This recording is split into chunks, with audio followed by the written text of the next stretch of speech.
know if y'all can hear me, but listen, man. Today's Sunday, man. Y'all know what that means, bro. Scary Story Sunday, bro. Watching scary stuff, playing scary stuff.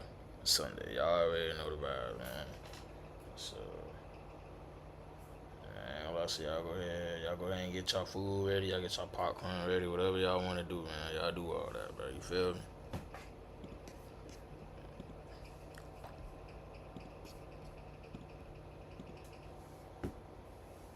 Alright, y'all, so yo, Austin, what's good, Austin? What's good, my dog? So yeah, y'all, we got 5 most disturbing audio recordings. Yes, I'm gonna watch that. I actually wanna watch that. I'm not gonna lie to y'all. Yeah, this video called 5 most disturbing audio recordings, bro.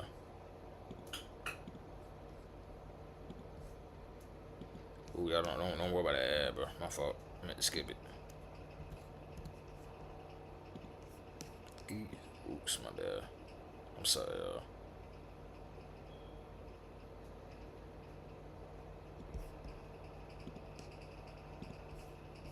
Okay. I'm trying to make sure it look good for y'all. Alright, bet.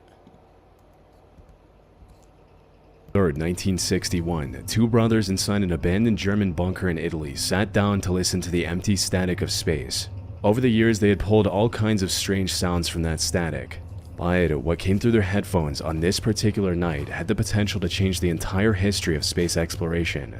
What they heard was the voice of a woman speaking in Russian.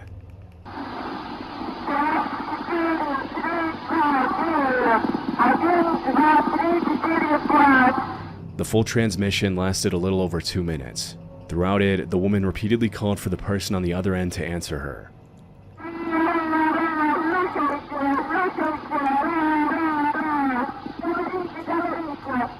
As the transmission continued, she began mentioning her breathing and oxygen.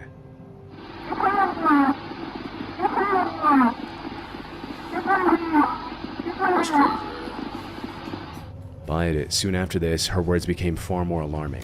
She claimed the temperature was rising and repeatedly said that she felt hot, like she was in some sort of immediate danger.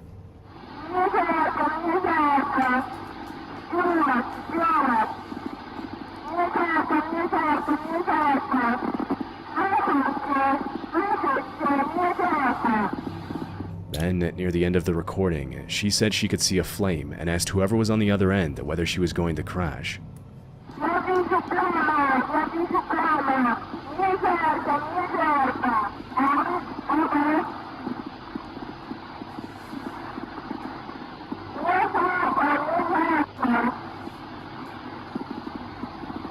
It's crazy, bro. I ain't gonna lie to y'all.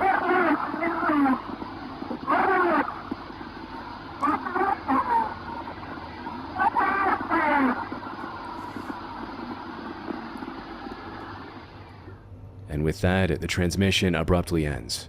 The 2 men listening were Achille and Gian Battista, amateur radio operators who had built a tracking station using military surplus equipment, chicken wire, old pipes, and dishware. But despite its homemade construction, the brothers were far from inexperienced. Over the years, they had successfully tracked signals from the first artificial satellite, the first US satellite, and even the heartbeat of the first dog sent into orbit. It was a dog sent to orbit? That's pretty dope. I never knew that.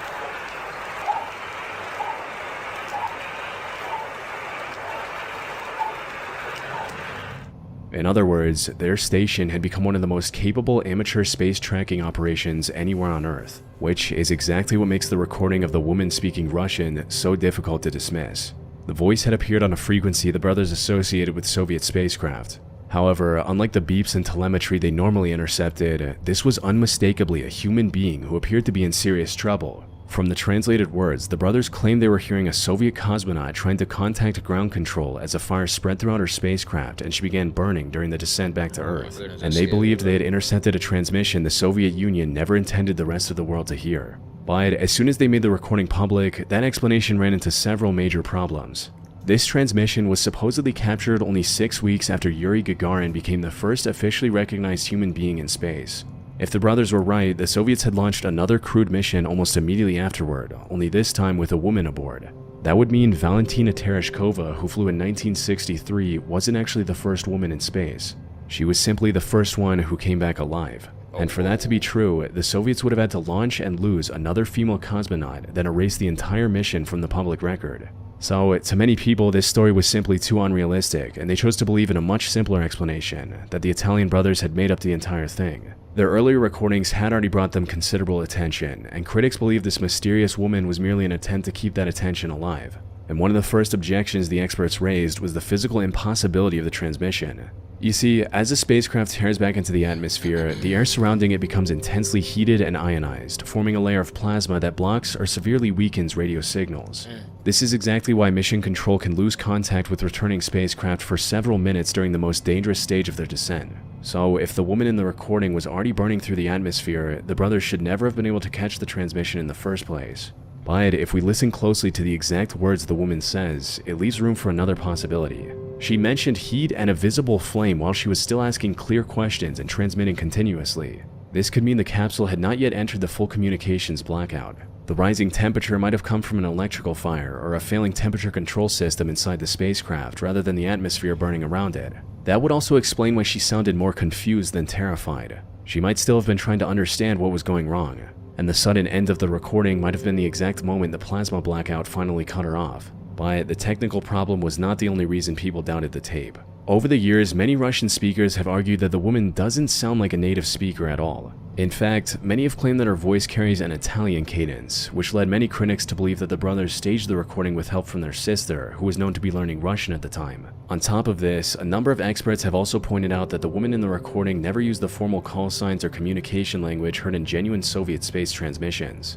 And digging through the official documents doesn't reveal a single mission record from that period that ever indicated that the Soviets were planning to send a woman into space in 1961. But strangely enough, this absence of documentation is exactly why this transmission may be real. As far-fetched as a secret dead cosmonaut sounds, the Soviet Union had a well-documented history of making inconvenient failures disappear from public history. There are cases going back to Stalin's era where individuals were physically painted out of official photographs as if they never existed at all. Similar, where individuals' failures disappear from public history. There are cases going back to Stalin's era where individuals were physically painted out of official photographs as if they never existed at all. Similarly, after the collapse of the USSR, declassified documents revealed multiple deadly accidents connected to the space program that had been kept hidden from the world for decades. These included the Nedelin catastrophe, where a launch pad explosion killed 78 people, and Valentin Bondalienko, a cosmonaut trainee who burned to death inside an oxygen-rich pressure chamber.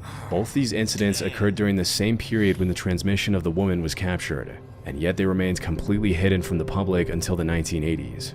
Now, none of this proves that the Soviets actually sent a woman into space who died and covered it up. But what it does tell us is that when something went wrong in their space program, they had both the means and the motive to make sure nobody ever found out. The Soviets were locked in a bitter race against the United States, and every successful mission was treated as proof that their system was superior. Admitting that they sent a woman into space only to burn her alive would have transformed a historical achievement into an international humiliation. With the press under state control, hiding the mission would have been far easier than admitting they had failed. So, if that is what happened, then this woman was the first female cosmonaut ever launched into space, and nobody was ever told. More than 6 decades later, the world still doesn't know her name. The only record she may have left behind is this 2-minute recording of her calling for someone to answer as the spacecraft around her grew hotter and her voice slowly disappeared into the static. That's scary, bro. If you love junk journaling,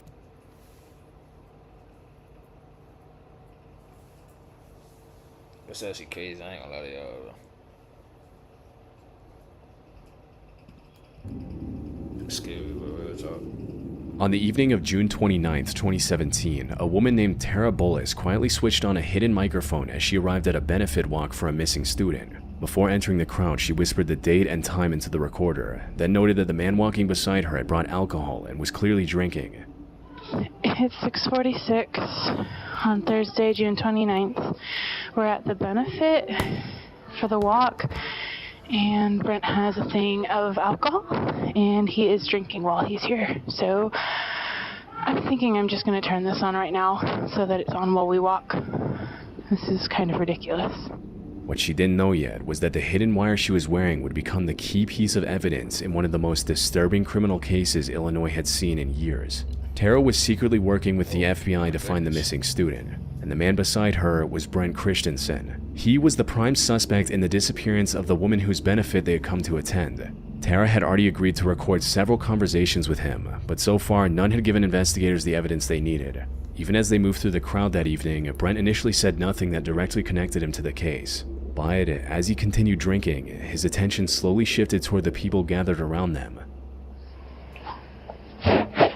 So weird. I don't even know how to process it. It's just, oh, there's people there tonight. I want to home safe. It's just. And what he began saying next suggested that investigators might be dealing with something far worse than a single disappearance. It's all. You have no idea what happened. Nobody knows what happened. Nobody will know what happened. And nobody will know what happened. No, not even you. Like, I'm the only one who's happy. You're the only one. You know, you're the only one that knows where she's at. The woman Brent was talking about was 26-year-old Yingying Zhang, a visiting scholar from China who had arrived at the University of Illinois only 2 months earlier to research crop production. On June 9th, Yingying was traveling to an off-campus apartment complex where she planned to sign a new lease. After missing her connecting bus, surveillance cameras showed her walking several blocks to another stop and waiting for the next one. But shortly after 2 p.m., a black Saturn Astra passed her, circled the block, and returned. The driver stopped beside Yingying and spoke with her through the passenger window for roughly 1 minute. She then entered the car, and that was the last time she was ever seen. When investigators looked through the surveillance footage, they couldn't make out the vehicle's license plate, so they began examining every black Saturn Astra registered in the surrounding area. One of them belonged to 27-year-old Brent Christensen, who had recently completed his master's at the University of Illinois and had worked as a teaching assistant. At first, nothing clearly separated his car from the others. But when agents reviewed the footage more closely, they noticed that the vehicle in surveillance footage had a similar sunroof and damaged hubcap as Brent's car. When agents first questioned him, Brent claimed he had spent the afternoon at home, either sleeping or playing video games. Okay. Well, you originally told the agents that came to your apartment that you just played video games all day long. You didn't leave the apartment. Yeah. But it's fair to say that we know that that's not true, correct? We're cool. Why would I lie? However, once investigators confronted him with footage of his vehicle moving around the university, his story began to fall apart. Brent eventually admitted that he had picked up an Asian woman near the campus, but according to him, he only drove her a few blocks before making a wrong turn, causing her to panic and demand to be released. Okay. I was just driving around. I saw a girl, and she was very distressed. Okay. So I stopped my car and looked at her. I asked her if she needed help and talked to her for a little bit. How much? I gave her a short line of box. She freaked out and got out. However, the investigators didn't believe him, as the location data from Yingying's phone didn't match his account of events. And I think I've demonstrated enough, I've shared enough with you that you know that I know that you didn't drop her off in that neighborhood. You know that we can follow her phone. We're cool. But since they had no direct evidence that could establish what happened after Yingying entered his vehicle, they allowed Brent to leave the station without being charged. The FBI immediately placed him under constant surveillance and approached Tara, who was in a polyamorous relationship with him. She agreed to wear the recording device, hoping her conversations with Brent would either clear his name or finally reveal what he was doing. Over the following days, Tara secretly recorded him 9 times, but nothing he said in those recordings gave investigators anything solid enough to act on, until the two of them attended Yingying's benefit walk, surrounded by her family, friends, and hundreds of strangers hoping she would still be found alive. Brent finally revealed why he had come to the event. "I just wanted to see how many people were here for me." But during the vigil, Brent finally stopped speaking in vague hints. He took Tara's phone and typed 4 short messages, deleting each one after she had read it. "It was me. She was number 13. She is gone. Forever." She was number 13. What? These 4 messages transformed Yingying's disappearance from a missing person mystery into a murder case. And as Tara managed to keep him talking, he began describing how fiercely Yingying had fought to survive. Hi, I'm Jake. Yo, JT, what's good, bro? She was valiant. She looked. She would. Looked She fight. more than anyone else. Really? That boy said more than A little Chinese girl. More than anyone else. Did she really have broken English? Did she say anything to you? Yeah. She fought more than anyone else I've ever met. Brent continued to go into very graphic detail. But Ying Ying's murder was not the only thing he confessed to. He claimed he had been killing since he was 19, that Ying Ying was his 13th victim, and that the previous 12 had left almost no evidence behind. More disturbingly, he said he still wanted to continue. Ying Ying is the only person that has produced evidence of these facts. Number 13. I've been at this since I was 19. I still want to do it. What? My life. He said he still want to do it. Oh my goodness, word. I ain't gonna lie, y'all. Go ahead and get from the chair, man. Legacy. He proudly compared himself to other notorious serial killers. But during these boastful statements, he made a claim that would go on to add another layer of mystery to the case. Family, you know, you're sometimes that they won't leave until she's found, until they can recover and take money. They're gonna leave empty handed because they'll never no one will ever know where she is. The FBI who had a GPS in the car and everything. I was able to do this within hours. She's gone forever. The FBI arrested Brent the following days. When investigators searched his apartment, they found traces of Ying Ying's blood in his bedroom. His trial began on June 12, 2019, in federal court in Peoria, Illinois. 12 days later, the jury found him guilty of kidnapping resulting in death and 2 counts of lying to FBI agents. On July 18th, Brent was sentenced to life in prison without any possibility of release. But the sentence could not undo the final part of Brent's plan. Unfortunately, his prediction about Ying Ying's family returning empty-handed came true. Her body has never been recovered. And if Brent was telling the truth about having 12 earlier victims, he may have been just as effective at making them disappear. But so far, investigators have never found evidence connecting him to another murder. His defense argued that he'd been drinking and was exaggerating to impress Tara. But Tara testified that while Brent had consumed alcohol, he did not appear drunk. She said he seemed proud and excited while discussing the murder, and in the days that followed, he never once contacted her to take back what he had said. Now, it is difficult to dismiss the claim entirely when you consider the tone Brent used to talk about his alleged victims. His voice never shifted into the dramatic, exaggerated tone of someone trying to sound dangerous. He stayed calm as though he was discussing something he had done several times before. If anything, Ying Ying's case is proof that he was capable of doing exactly that. Without a damaged hubcap and a girlfriend willing to wear a wire and capture key, disturbing audio, investigators would have nothing more than footage of a woman getting into a car. Whether or not there were really 12 others will likely never be known. Every time I sit down to record, this happens. I wish I was exaggerating, but I probably get 6 to 8 spam calls every day. Lately, it's been the same dead consolidation of answering one of these calls, and even more than they already did. I finally got tired of is when action is wondering with many, not times scared.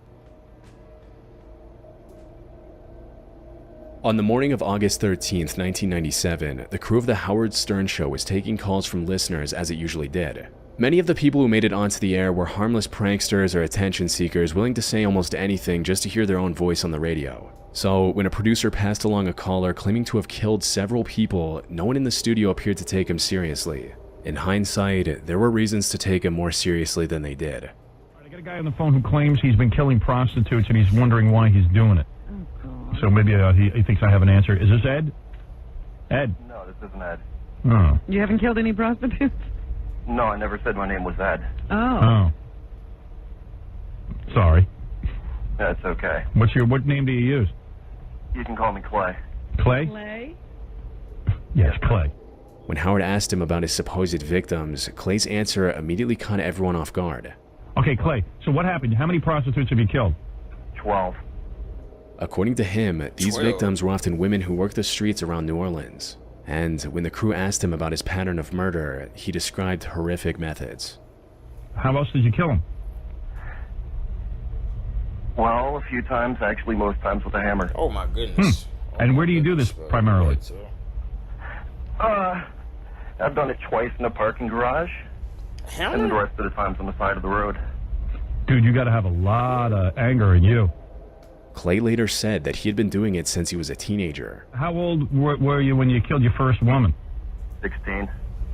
And you must be a powerful kind of guy, big guy. I wasn't then. Right. Howard immediately began searching for a reason that could explain such depraved actions, asking Clay about his childhood, but Clay rejected every possibility. Sorry to interrupt. A hammer? 16? Did your mom beat you? Did your mom spank you? Was your mom a prostitute? No. Actually, nothing like that. What is it then? I think I just do it for the sense of the power. Right. Sense of power. Yet, the most unsettling part of the call wasn't what Clay claimed to have done. It was how little emotion he showed while describing it. At no point during the entire call did Clay sound like a person who was publicly confessing to 12 vicious murders. He talked more like a person explaining a habit he had stopped questioning long ago. He didn't sound ashamed and showed no obvious fear that the police might be listening. Even when Howard directly called him a serial killer, Clay responded with the same casual tone he had used throughout the conversation. He went on to blame boredom as the reason to commit these inhumane acts. Boredom? Dude, you're a serial killer.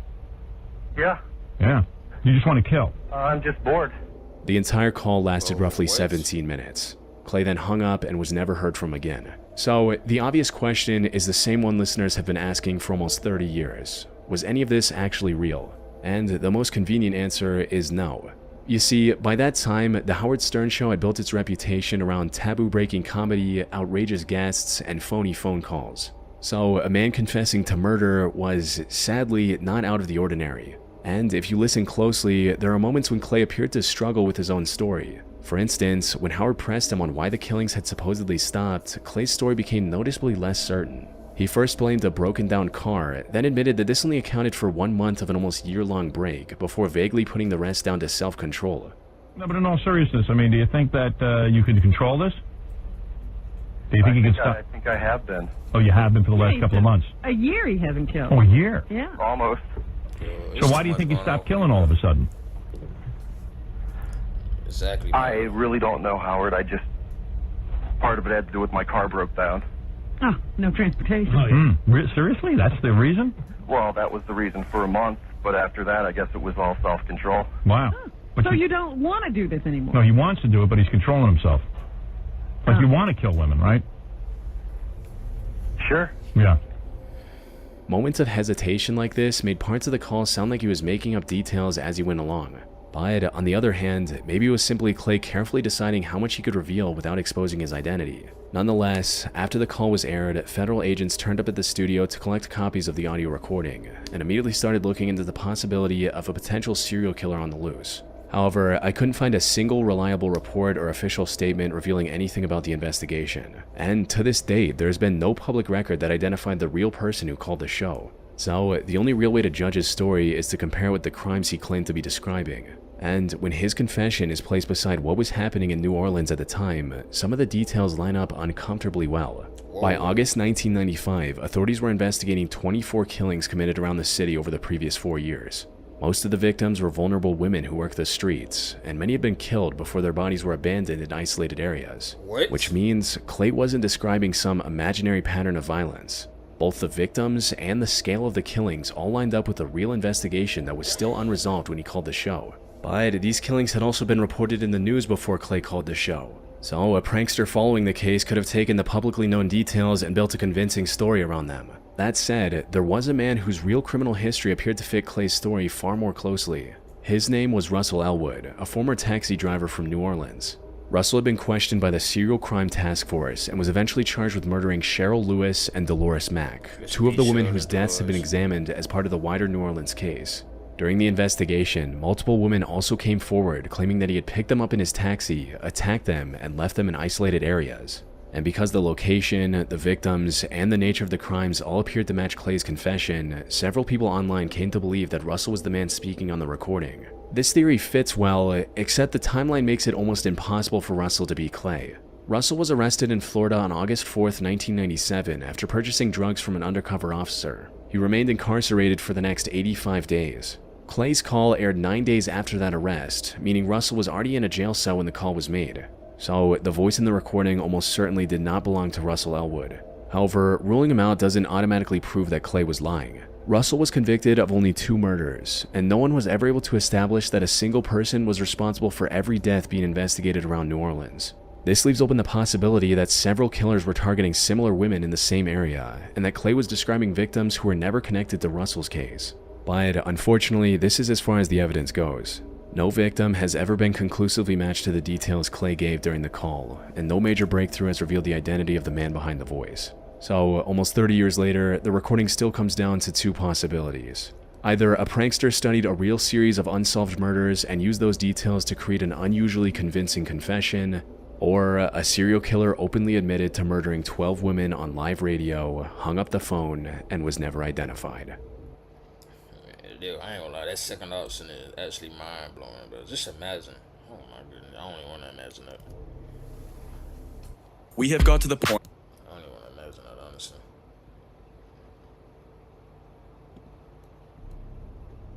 On December 3rd, 2016, at 2:46 in the morning, police responded to a report of an abandoned car parked on the Route 35 bridge over the Shark River in Belmar, New Jersey. Nothing was wrong with the car. The keys were still inside, but there was no sign of the driver anywhere on the bridge or in the area below. Running the plate led officers to Lillian Stern. She was safe at home and explained that the vehicle was normally driven by her 19-year-old granddaughter, Sarah. Whoa. Eventually, someone would come forward and explain exactly what happened to Sarah that night. But at this point in the investigation, that conversation hadn't happened yet. Sarah was a 19-year-old arts and TV production major at Brookdale Community College. The day before, she had spent the afternoon running errands with her childhood friend, Liam McAtasney, before stopping for lunch at Taco Bell. It was an ordinary day, except that it was the last time anyone saw her in public. The car had been left close to the edge of the bridge, and there were no obvious signs that anyone else had been inside. According to Liam, Sarah had previously talked about her life in a concerning manner. He also explained how she had an increasingly difficult relationship with her father. However, no one else who knew Sarah believed this explanation. One friend even told investigators that Sarah had made plans to see her that very day, which is hardly the behavior of someone planning to disappear. According to reports, Liam provided another possibility to investigators. He claimed that Sarah had talked about leaving New Jersey and starting over in Canada to get away from her father. The same friend Sarah had made plans with confirmed this theory. She told investigators Sarah had mentioned a Toronto trip and that she'd recently come into money that could finally make it happen. But when police searched her bedroom, they found her passport, social security card, and Canadian currency still there. Oh, wow. If she had crossed the border voluntarily, she had left behind almost everything she would have needed to do it. The money her friend had mentioned came from a shoebox that Sarah had found inside a family property along with a note left by her mother before she died. Because much of it was old and damaged, Sarah placed a large portion inside a safe deposit box. On the day she vanished, surveillance footage showed Sarah visiting the bank with Liam to withdraw a portion of that money. When investigators later obtained the warrant to open the box, $25,250 was still inside. But a portion had been taken out that afternoon, and Liam had been standing beside her when she collected it. And he was also one of the last people known to have seen her alive. Then, in January 2017, a man named Anthony Curry contacted authorities. Anthony was a young filmmaker who regularly discussed horror movie ideas with Liam. So, when Liam pitched a disturbing plot on Thanksgiving night about a week before Sarah's disappearance, Anthony initially thought nothing much of it. According to Anthony, the story involved a young woman who discovered money left by her deceased mother. Her friend would then meet her to count it, choke her, take the cash, and throw her from a bridge before abandoning her car. 1 week later, Sarah disappeared under almost exactly those circumstances. Nah, that's insane, really, bro. But y'all talking about some Curry stuff, Curry, y'all tripping. But now that actually sad. Anthony still hesitated to accuse someone he considered a friend, but Liam began repeatedly asking to meet and eventually sent him a Snapchat message asking whether police had questioned him. That was enough to convince Anthony that the supposed movie idea may have been a real plan. In search of concrete evidence, police wired Anthony's car as he drove up to meet with Liam on the 31st of January 2017. Unaware that he was being recorded, right after the two of them met, Liam made a horrifying confession that put all the other theories about Sarah's death to rest. Dude, you can't blame me for doing this, right? I gotta feel you up real quick, alright? You're good. No disrespect. I'll show you. No disrespect, okay? Nothing. Yeah, I got the FBI on my... Dude. What are they questioning? Oh yeah, a lot. About what? About killing Sarah. Alright, so I'm hanging out with her. She has, we went to the bank. She took some money out, not all of her money. We're counting it out, and then she goes to walk out the front door. My biggest problem was the dog, and her dog laid there and watched as I killed her. Didn't do anything. What? Liam went on to describe the graphic details of every step of his process in depth. Not only did he show no sign of remorse during this whole conversation, but he was also showing signs of irritation that the cash was less than he expected. What he actually found was only a fraction of what he had hoped, and the bills were so worn that he wasn't sure a bank would take them. So you've been laying low, I guess. Oh yeah.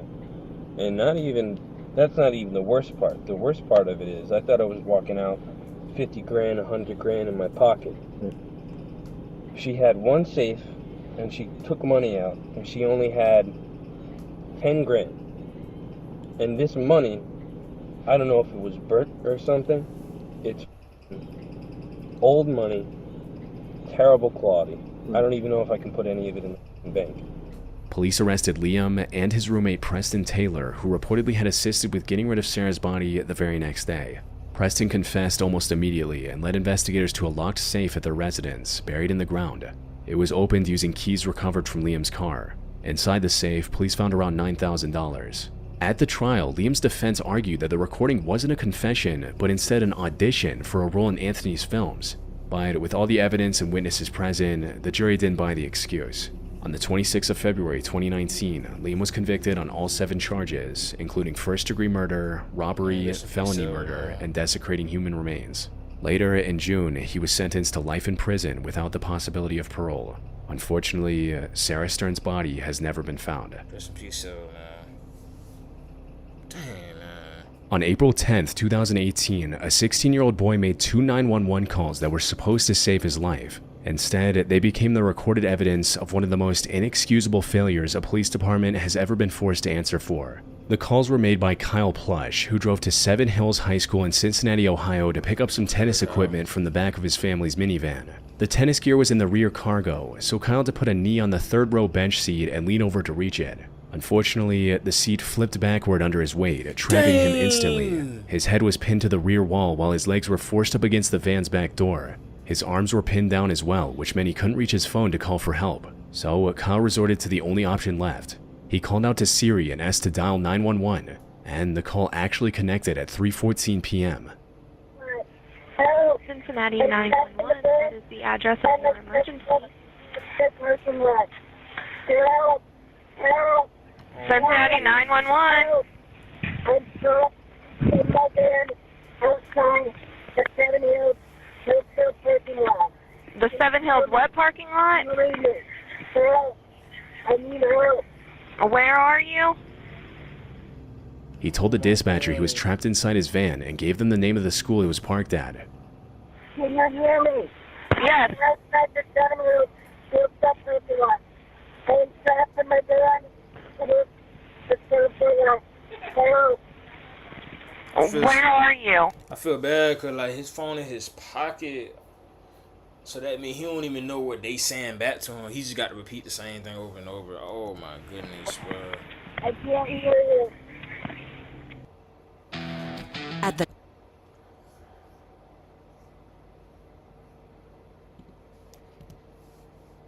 Problem was, Kyle couldn't hear the dispatcher speaking to him, so he couldn't answer her follow-up questions.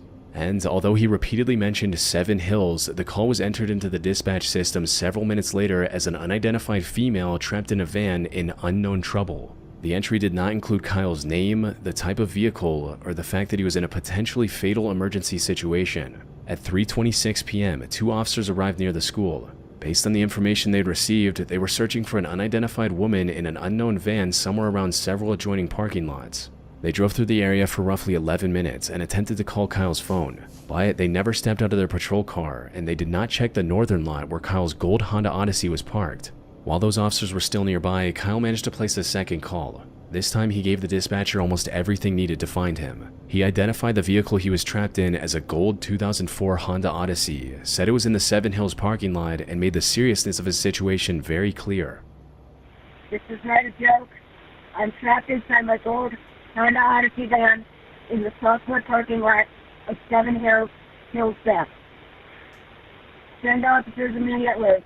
I'm almost dead. Kyle's breathing was becoming weaker, and knowing that he might not survive, he asked the dispatcher to deliver one final message. I probably don't have much time left to tell my mom that I love her if I die. Oh my God. But none of those details ever reached the officers. When the dispatcher initially heard silence, she activated a teletypewriter connection intended for callers who were deaf or hard of hearing. Anyone there?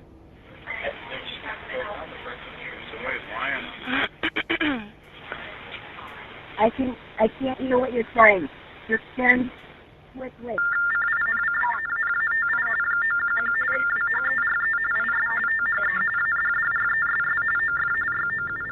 Instead of clarifying the call, the function drastically lowered the volume of Kyle's voice. The dispatcher did not switch back to the normal audio, replay the recording, or create a new entry in the dispatch system. So even though Kyle had now provided the exact color, make, model, and location of the van, the officers searching nearby were never told any of it. Eventually, they soon closed the assignment and left. Nearly 6 hours later, when Kyle failed to return home, his family used a location sharing app that showed he was still at Seven Hills School. His father drove there and eventually found the Honda Odyssey in the same lot Kyle had described during the second call. Sadly, by then, Kyle had lost his life. Soon after Kyle was found, the focus shifted from how he became trapped to why no one had reached him in time. Across 2 separate calls, he had identified the school, explained that he was pinned inside a van, and eventually gave the vehicle's exact make and color. Yet, the police failed to save him. And that failure began with how the first call was entered into the system. It had been stripped of its urgency before officers were dispatched. Kyle had been incorrectly identified as a woman, his exact location remained unclear, and his repeated warnings that his life was in danger were reduced to the words, "unknown trouble." As a result, the officers arrived without knowing who they were searching for, what vehicle they needed to find, or how little time remained.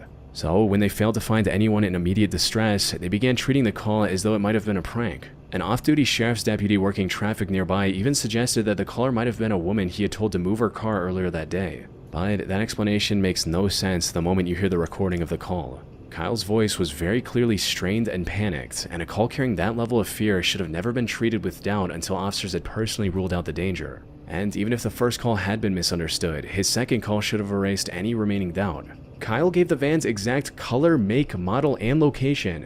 Yet none of that information reached responding officers because the dispatcher later claimed technical problems had prevented her from properly hearing and documenting the call. According to her, the computer screen had froze, while the teletypewriter function made Kyle's voice almost impossible to understand. On the surface, that was a believable justification. The city's 911 system had a history of technical glitches that disrupted incoming and outgoing calls. But an internal investigation of the phone system for that call specifically found no trouble with it. The same review found that if the dispatcher genuinely couldn't hear him, procedure gave her a clear next move. She should have asked the caller to tap the phone twice, press a key, or switch to yes or no questions, all of which she never did. Which leaves only one explanation for Kyle's death. It was caused by a series of irresponsible choices made by the officers present inside the system. The department later reviewed the second call and described the way it had been handled as unacceptable. Not only had the dispatcher skipped the due process to ensure the caller received help, but she also never documented the call, violating yet another guideline. The Plush family filed a wrongful death lawsuit against the city and the employees involved, which was settled for $6 million in 2021. The system responsible for saving Kyle's life had failed him, leaving behind some of the most haunting pieces of audio ever recorded.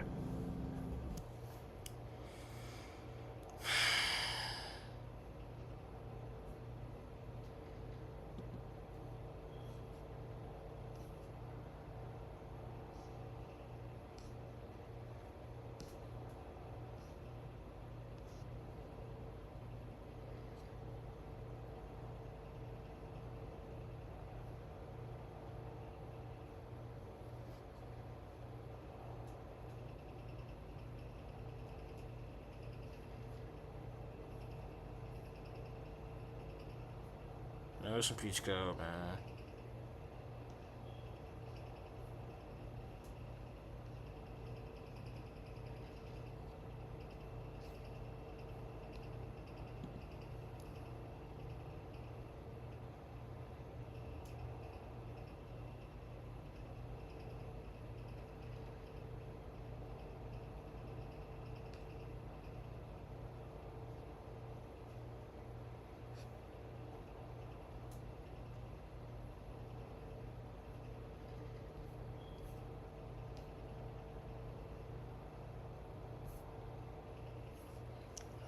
That's scary, man. I ain't gonna lie to y'all, bro.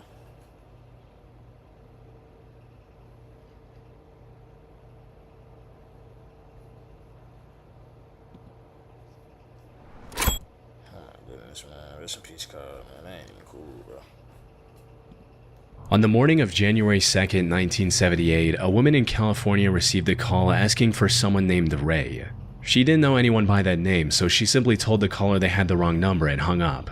Back then, callers had to manually enter each digit of the number they wanted to call in a rotary phone, and accidentally entering the wrong number was a common mistake. So, she didn't think much of this and moved on with her day. However, things took a horrifying turn that evening when she received another call from the same person, and what she heard on the other end of this audio call was extremely disturbing. Hello? Hello?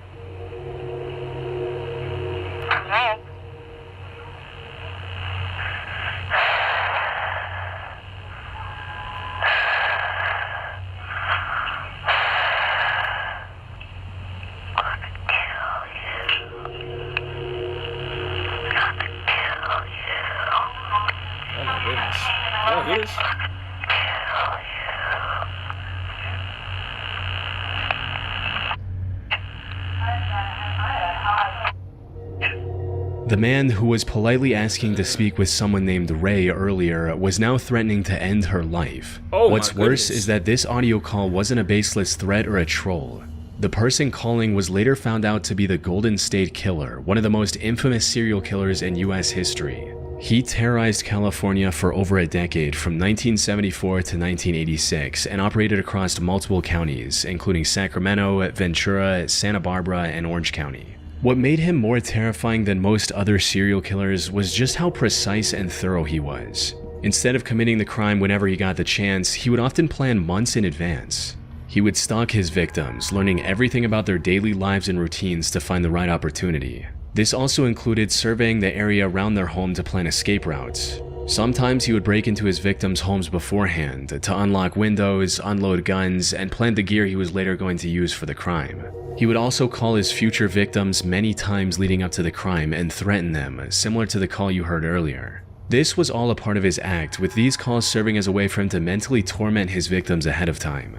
When he eventually broke into their home for the last time, he would often tie them up and make himself at home, even cooking in their kitchen on occasion.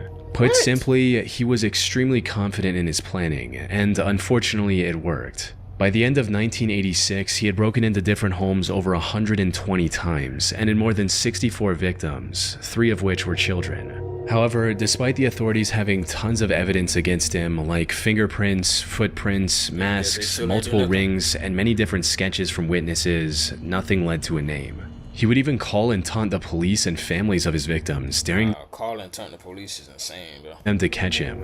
But despite all this, the case remained cold for over 40 years. 40? That is, until the late 2010s, when a new kind of detective work changed everything.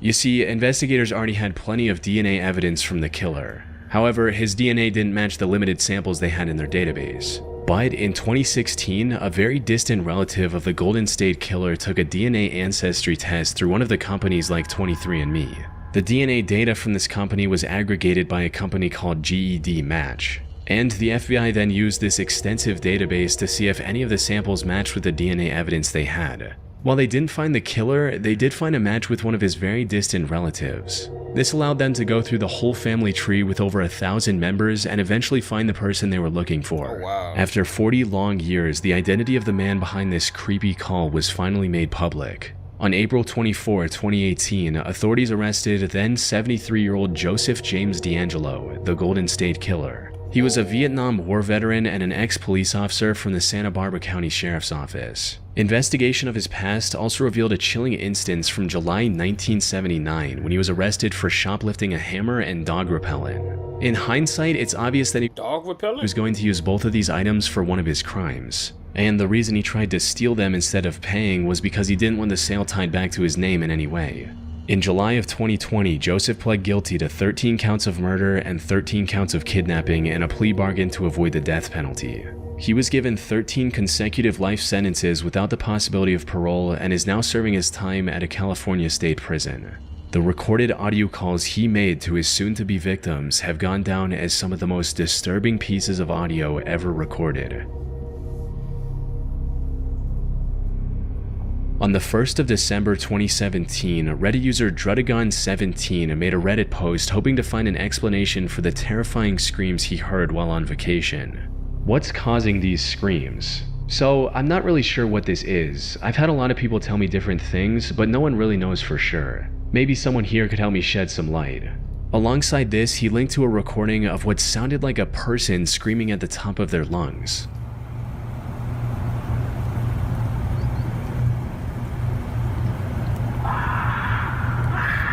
Oh!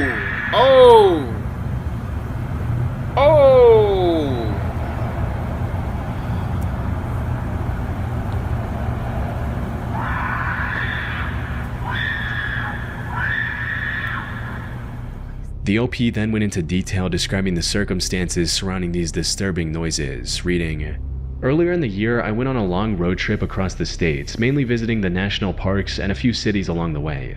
Towards the end of the trip, we found ourselves staying in the small town of West Yellowstone. This appeared to be an ideal base whilst we explored Yellowstone National Park. We booked into a pretty creepy but cheap motel just off the main street for a couple of nights. Me and my fiance had one room, my parents another. On the first morning there, we planned to get up early, catch the sunrise, and hopefully spot some of the local wildlife.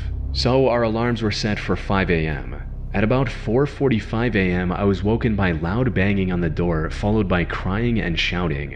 I instantly jumped out of my bed thinking the worst had happened.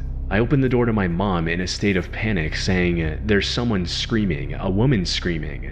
There, clear as day, I could hear a woman screaming. It sounded as though it was within 100 feet of us. Mom claimed it had been happening for the last 30 minutes. We wanted to call the police but had no phone signal, no phones in the rooms, and we were the only people about.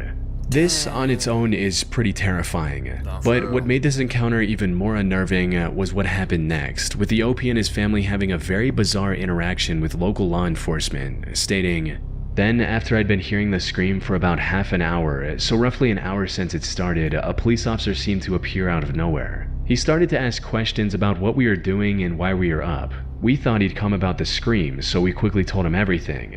He then heard the scream and sped off towards town.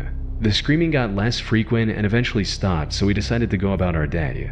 We saw all the lovely sights of Yellowstone and even showed several park rangers the video to see if it's an animal. They all said they've not heard anything like it before. So when we got back into town that evening, we stopped into the sheriff's office to try and get some information. This was met with a lot of hostility from both the lady at reception, who eventually closed the shutter in our face, and the same officer we had seen that morning. They both said exactly the same thing. It almost sounded like a script. "Sorry ma'am, but that was an intoxicated woman yelling for her boyfriend." I don't quite understand how they can put that down to someone shouting at their boyfriend. I get people get really wasted, but not to the point where you just scream and never say any words. That's crazy. So, what was the source of the disturbing screaming Drudagon heard that night?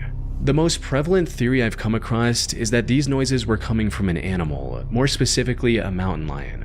This makes a lot of sense since mountain lions are native to the Yellowstone wilderness. More importantly, their screams are eerily similar to what the OP heard during his stay in that area.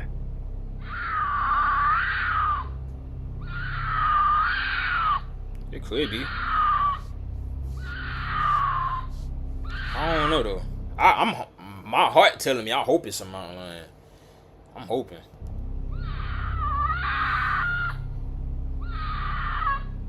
What y'all think, y'all?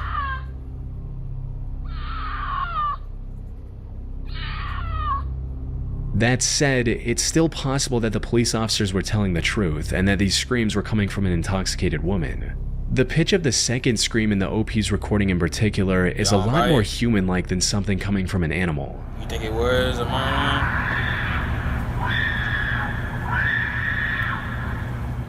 One person on YouTube even tried to explain this uncanny difference, stating that the first round of screaming sounds like it's coming from a mountain lion, and the second time sounds like a person screaming back at the animal. Maybe they were just annoyed and were trying to scare away the animal or get it to shut up.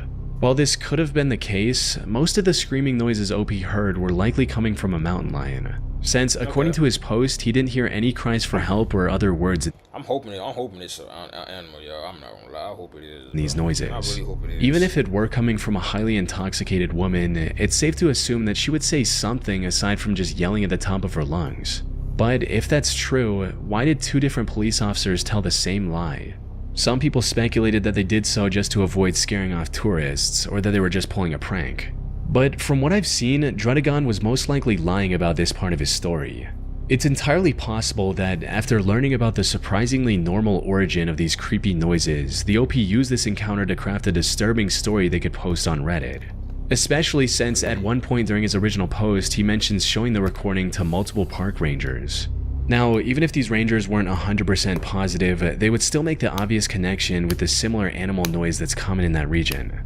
Drudagon also mentioned looking it up on YouTube and not finding any videos that could explain the disturbing screams. Even though when searching "screaming in Yellowstone" on YouTube, one of the first results is a 9-year-old video showcasing a mountain lion scream.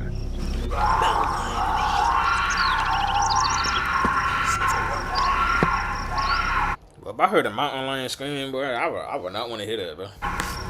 That being said, it's been over 7 years since the original post, and Drudagon hasn't posted any updates since. So, whether this was a mountain lion or something else more disturbing, we'll likely never know the truth with 100% certainty.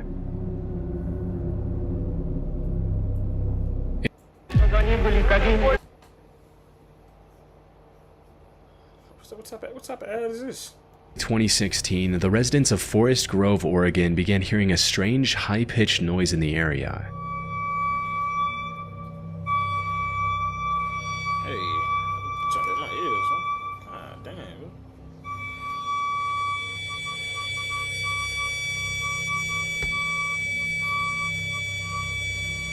Hey, man, come on, bro. This eerie noise was limited to the city of Forest Grove and the wilderness surrounding it.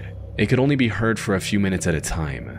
It would begin blaring randomly throughout the day and often late into the night before going away for a few hours. One of the most disturbing aspects of this noise was how quickly it spread to the entire city.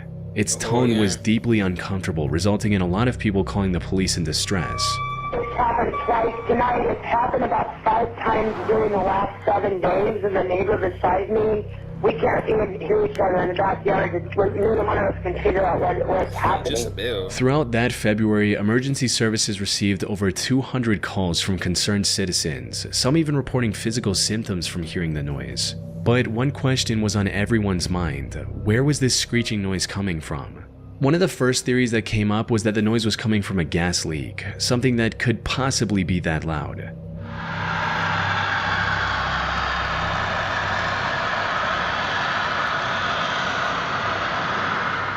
However, the Northwest Natural Gas Company quickly shut down this idea, stating that if there was a gas leak, they would have become aware of it already. Also, a gas leak sounds more like a jet taking off rather than the screeching sound reported. On top of that, they pointed out that if there was a gas leak big enough to cause this much noise, the smell of the leaking gas would spread throughout the city as well. Another theory that came up was that this was the result of trapped air and sewer lines escaping through a manhole. However, a major flaw in this theory was that if it were true, why did the noise only begin in February of 2016? The fire marshal, on the other hand, suggested the idea that it might be coming from someone's faulty air conditioning system.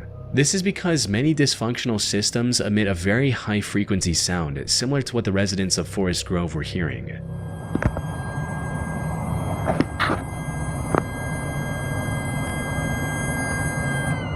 The truth is, this noise could have been coming from any number of sources, including construction equipment or a broken emergency siren. Unfortunately, the sound appeared to be coming from all directions, making it pretty much impossible to find its origin and verify any of these theories. While everyone was desperately trying to figure things out, the daily noise was becoming more and more unsettling with each passing day. But the eerie noise then suddenly disappeared just as quickly as it had begun. Over 9 years later, and this strange noise is still an unsolved mystery. That said, I believe the most likely theory is also the most boring one, that this whole thing was a prank or hoax by someone with a horn of some kind. You see, after getting overwhelmed by the number of calls from Forest Grove residents, the local police station began investigating the phenomenon more seriously. Amid their search, they put out a statement warning any potential pranksters, reading, "While some might find it comical, interesting, and mysterious, it's unlawful if it's being done on purpose. If this is the case, the individual caught will face possible repercussions." A couple days after this statement came out, the noise vanished and hasn't returned since. It's almost as if whoever was behind this realized that the prank was not worth the trouble and stopped. Of course, all this is just a theory on its own. But unless someone comes forward with a confession, I doubt we'll ever learn the truth about the origin of this disturbing noise. On March 2nd, 2013, an anonymous user made an entry on 4chan talking about a creepy radio hijacking they experienced as a kid. The post read, "A creepy, I think, audio file which I've always been curious about. Back in 1994/1995, when I recorded this off of the radio, I told myself I'd never make a copy of the tape, having freaked myself out. But it's been sitting in the back of a desk drawer and in the back of my mind for 16 years now, and now I'm just curious. The weird stuff starts about 16 seconds in. Around 1995, I was about 15. I used to stay up late in my room listening to the radio on a boombox with an integrated tape recorder. I'd dial through the stations, and when I heard something interesting, I'd hit record for a while and then move on. One night, I came across this. I don't think this was the beginning of the broadcast, but I caught a lot of it. Right at the end, an announcer says that the station I was tuned to was WKCR 89.9 New York. There are a bunch of names and dates in there, but I've never run into anything else like this. Alongside this was a link to an audio file that starts off quite normal with a section from a 1993 song by Billy Cobham. It then abruptly transitions into a violin section from a song called Golden Sonata by Henry Purcell. The audio then morphs into a bone-chilling, high-pitched scream of sorts. Doesn't stop there. Soon after this high-pitched scream, it morphs into the sound of a woman taking deep breaths. This breathing pattern repeats a few times, ultimately leading into the sound of a woman reading seemingly random names and dates in an almost whisper. Over and over. The two most notable names among these belong to Frank Oppenheimer, the brother of the creator of the atomic bomb, J. Robert Oppenheimer, and Barry Joseph Valentino Jr., one of the victims of the Pan Am Flight 103 bombing in 1988. However, from what I've seen, there's no correlation between any of the names besides the fact that they're all dead. After repeating these names for a few minutes, the broadcast goes back to normal with a seemingly routine call sign announcement. You're tuned to WKCR-FM New York, 89.9 on your dial. Colombian music is running a little late. It will be starting in a few minutes. Now, when the anonymous user originally posted this on 4chan, it received mixed reactions. Yes, man.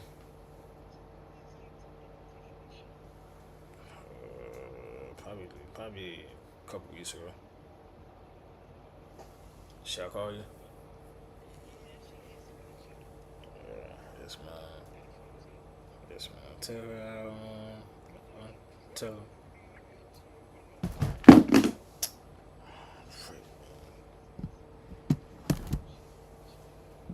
Yes, man.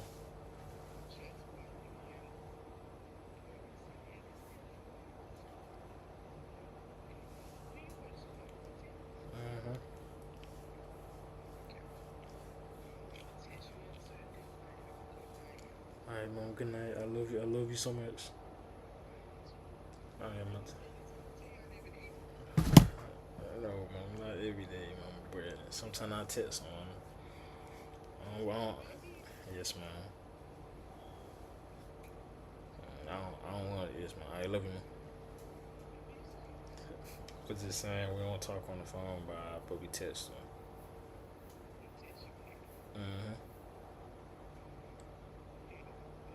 I love you more, man.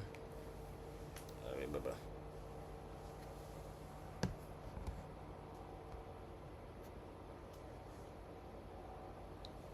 Some people were deeply creeped out by it, while others were skeptical and believed the OP made this whole thing up. So, what's the truth? Well, there's evidence supporting both sides of the argument. The thing is, after receiving a few requests, the OP posted the full audio clip on YouTube with a channel named Ravenmouth. Searching it on Google shows that the OP has a Reddit account by the same name. With this, we can see that a couple of weeks after his 4chan post, Ravenmouth posted the same radio hijacking story on the No Sleep subreddit, which is mainly about believable but not always true disturbing stories. Near the end of this post, Ravenmouth also added a new section that wasn't present in his 4chan post, reading, "Unfortunately, and for this I sincerely apologize, it never ever stops.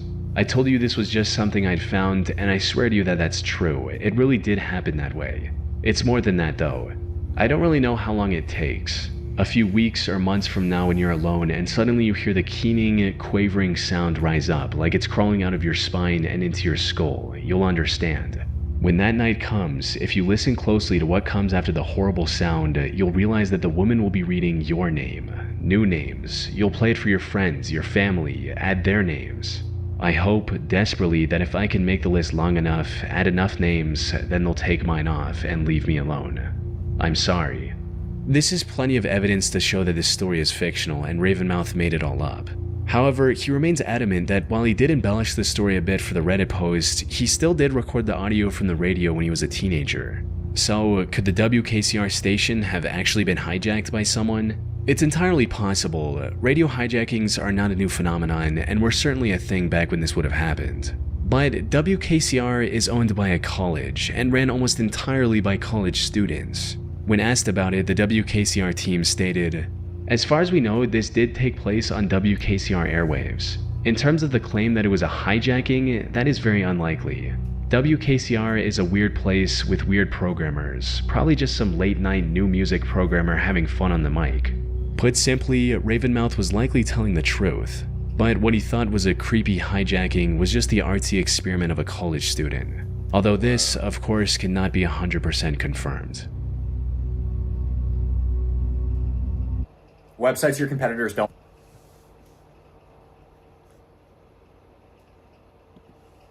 On March 1st, 1999, the US National Oceanic and Atmospheric Administration recorded an ominous sound coming from the ocean. This is what it sounds like at 16 times speed. For a whole 2 minutes and 43 seconds, and was powerful enough to be detected across the entire equatorial Pacific Ocean hydrophone network. Hydrophones, for those who don't know, are basically underwater microphones. They were originally installed to detect submarines during the Cold War and were later converted to be used for general ocean research. This network became popular in 1997 when it captured multiple strange sounds coming from within the ocean, including the now iconic bloop.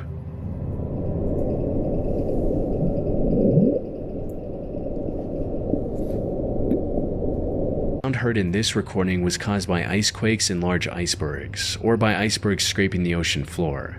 Julia was recorded nearly 2 years after this one. However, unlike bloop, it doesn't have an explanation. Due to the high loudness of Julia, scientists weren't able to pinpoint its exact location. One potential solution that's been floating on the internet for a while now is that Julia originated from underwater volcanic activity. Sadly, this theory falls apart quickly upon inspection. This is mainly because there was also recorded audio coming from an underwater volcano called Upsweep, and it sounds nothing like Julia.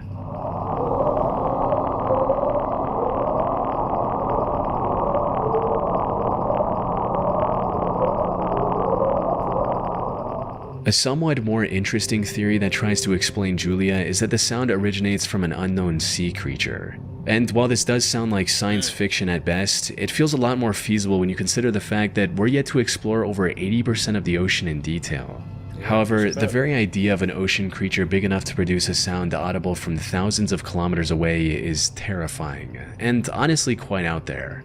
The sound dubbed Julia is one of many underwater sounds recorded that have yet to be identified. That is crazy though.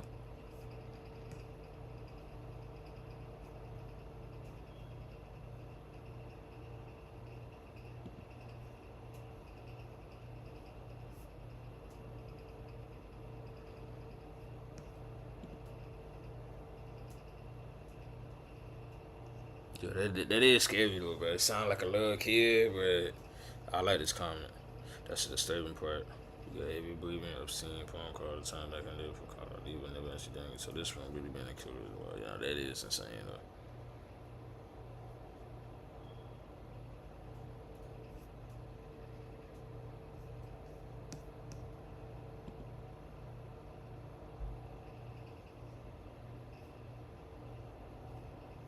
Nah, they funny though, bro.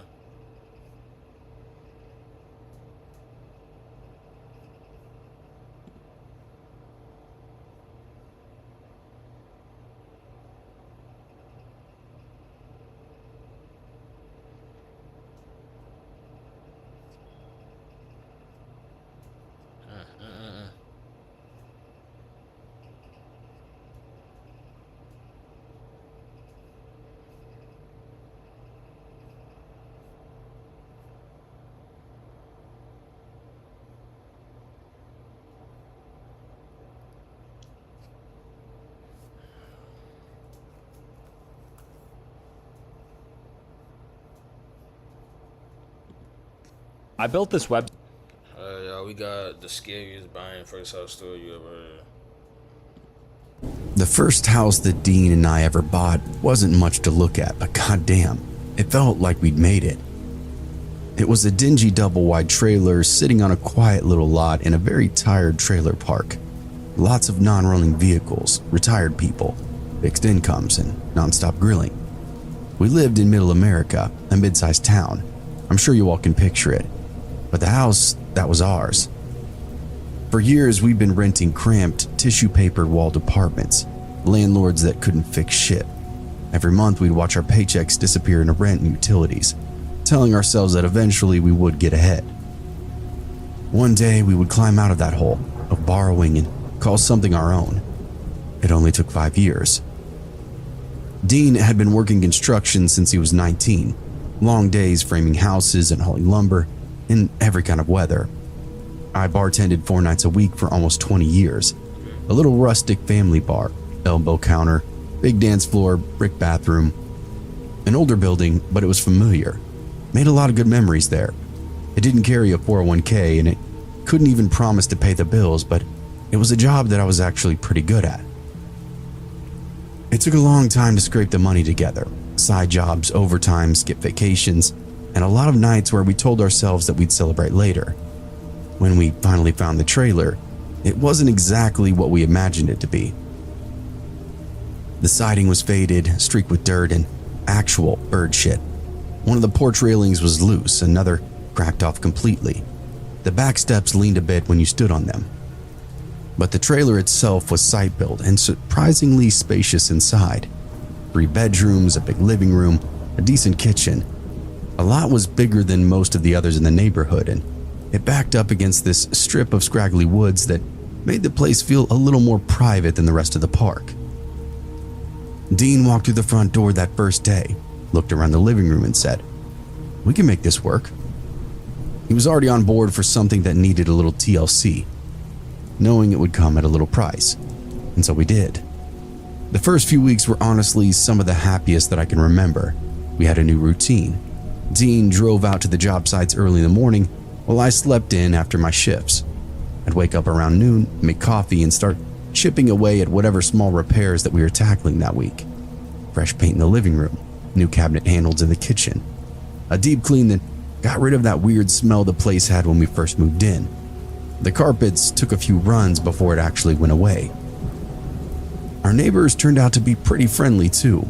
The guy across the street helped Dean fix the loose railing on the porch, and the older couple 2 trailers down brought over a plate of brownies our second week there. To this day, it's the best triple chocolate brownies I've ever had in my life. We even had a couple of small housewarming parties. Nothing crazy, just a few friends from the bar, a cooler of cheap beer, music playing through Dean's sound system while people wandered through the house, commenting on how much bigger it was than they expected it to be. We had some furniture, but not enough to totally fill in the way we wanted it to. At least, not yet. For the first time in years, probably at least since we got married, it felt like we were actually winning in life. One night a few weeks after we moved in, Dean and I were stretched out on the couch in the living room, watching some dumb reality show that we were actually super into at the time. It was late, close to midnight. The house was quiet except for the low volume of the TV and the hum of the refrigerator off in the kitchen. I remember laying there on Dean's chest and the stray thump of his heart nearly drowning everything else out. I was half asleep when we both heard it at the same time. Footsteps. They came from outside, slow, creeping across the wooden boards of our front porch. Dean stiffened underneath me. His heart kicked to life under my ear. We both then turned our heads toward the front window, just as the footsteps passed in front of it, the faint shadow of somebody moving through those thin curtains.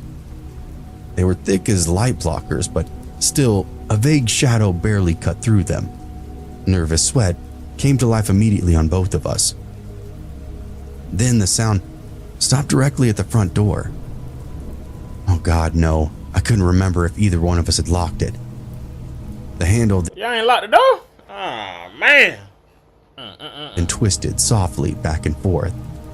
The metal latch rattled against the lock with a quiet clack. Denied. The person on the other side then let go. Dean and I stared at each other, eyes wide, neither of us saying anything, but I could tell he wanted to scream. A moment passed, then the footsteps started up again. They moved along the length of the porch toward the far end, boards creaking as they went. We heard the faint scramble of somebody climbing up over the railing, followed by the signs of branches rustling in a small thicket of trees that bordered that back lot. And then, nothing. Complete silence. Dean got up and walked slowly to the window while I stood there behind him, caught between grabbing a knife or calling 911. He pulled the curtain aside just enough to peek out it. The porch was empty. Nothing indicated who or whatever was out there. A nice, calm, dark evening beyond the glass. No footprints, no blood, no evidence of anything. Our yard beyond that was just dark, trees barely visible up against the night. Whoever had been there was now long gone. Dean and I barely slept that night. Every noise in the trailer sounded like somebody stepping back onto the porch again. Every time the wind moved through the trees behind the lot, I caught myself staring toward the front door, waiting to hear the rattle again. Hearing somebody pace the house put a fear into my heart that I never knew even existed, and I wasn't sure Dean and I were capable of protecting ourselves.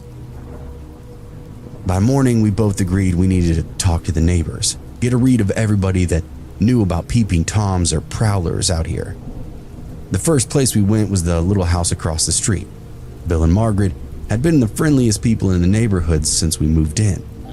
Bill was already outside when we walked up, leaning over the engine of his old pickup. Dean quickly explained to him what had taken place the night before.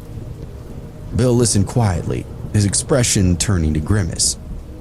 I knew before he spoke that he knew something we didn't.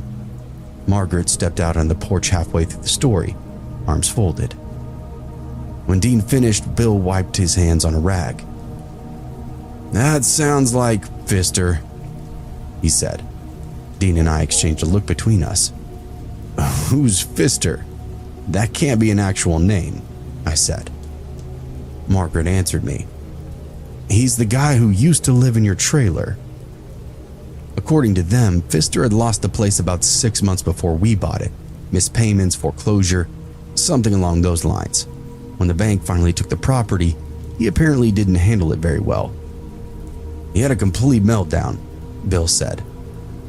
They told us how he'd been seen storming around the yard after the eviction, kicking things over, smashing furniture inside the trailer before he finally was forced off the property, nearly at gunpoint, by the local sheriff's department. And Margaret said the sheriff had been called out there more than one time. Yeah, once I hear that, man, hey, listen, we moving up, man, you know what I'm saying?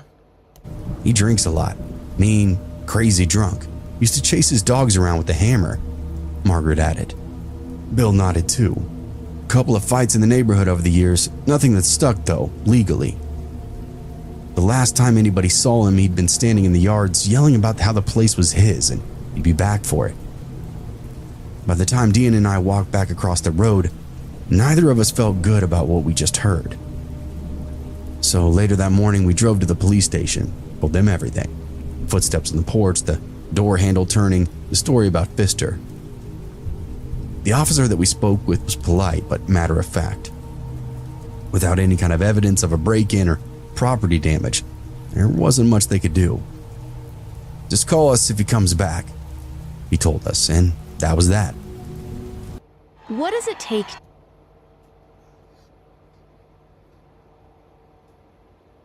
Okay, sis. Okay. Hey, she moving different. I like that. She moving different. Okay.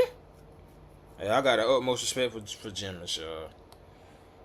I not do some regular Jimmy's move, but what y'all just seen, yeah, hey, listen, give me like 5 years, man. I got y'all. It took place in the early 2000s before any cheap got my utmost respect, man. cameras and home security systems were fairly common. Even if they had been, we couldn't afford them. Most of our savings had gone into buying the place, and like most new homeowners, we were on our own. Our version of home security was pretty simple. Dean had a snub note 38 special that he kept in a box inside the bedroom closet. We also kept a baseball bat behind the front door. In my mind, there was a block of kitchen knives on the counter, surgically sharp. It wasn't much, but knowing they were there gave us a little peace of mind. Bill and Margaret also promised us they'd keep an eye out. If they saw Pfister anywhere near the property, they'd call us or the police immediately. God, it was refreshing to actually have allies, actual boots on the ground to rely on. I made sure to tell them thank you every single day. For a few weeks, everything was nice and quiet. One afternoon, however, Dean and I pulled into the driveway after getting some groceries, and the first thing we noticed was the front door. It was barely hanging from the hinges. Yep, as soon as I see that, I'm calling 911. As soon as I see this, I'm calling 911. I'm calling 911. I'm not even getting out of the car. Call 911. I'm going to be like this. Listen, operator, my door is off the hinges. I'm telling you right now. If I see this person, I'm shooting them, bro. Telling you. Frame, nothing but splinters. Jam detonated from some kind of extreme pressure. Somebody had kicked in our front door. Dean cracked his knuckles, told me to stay in the car.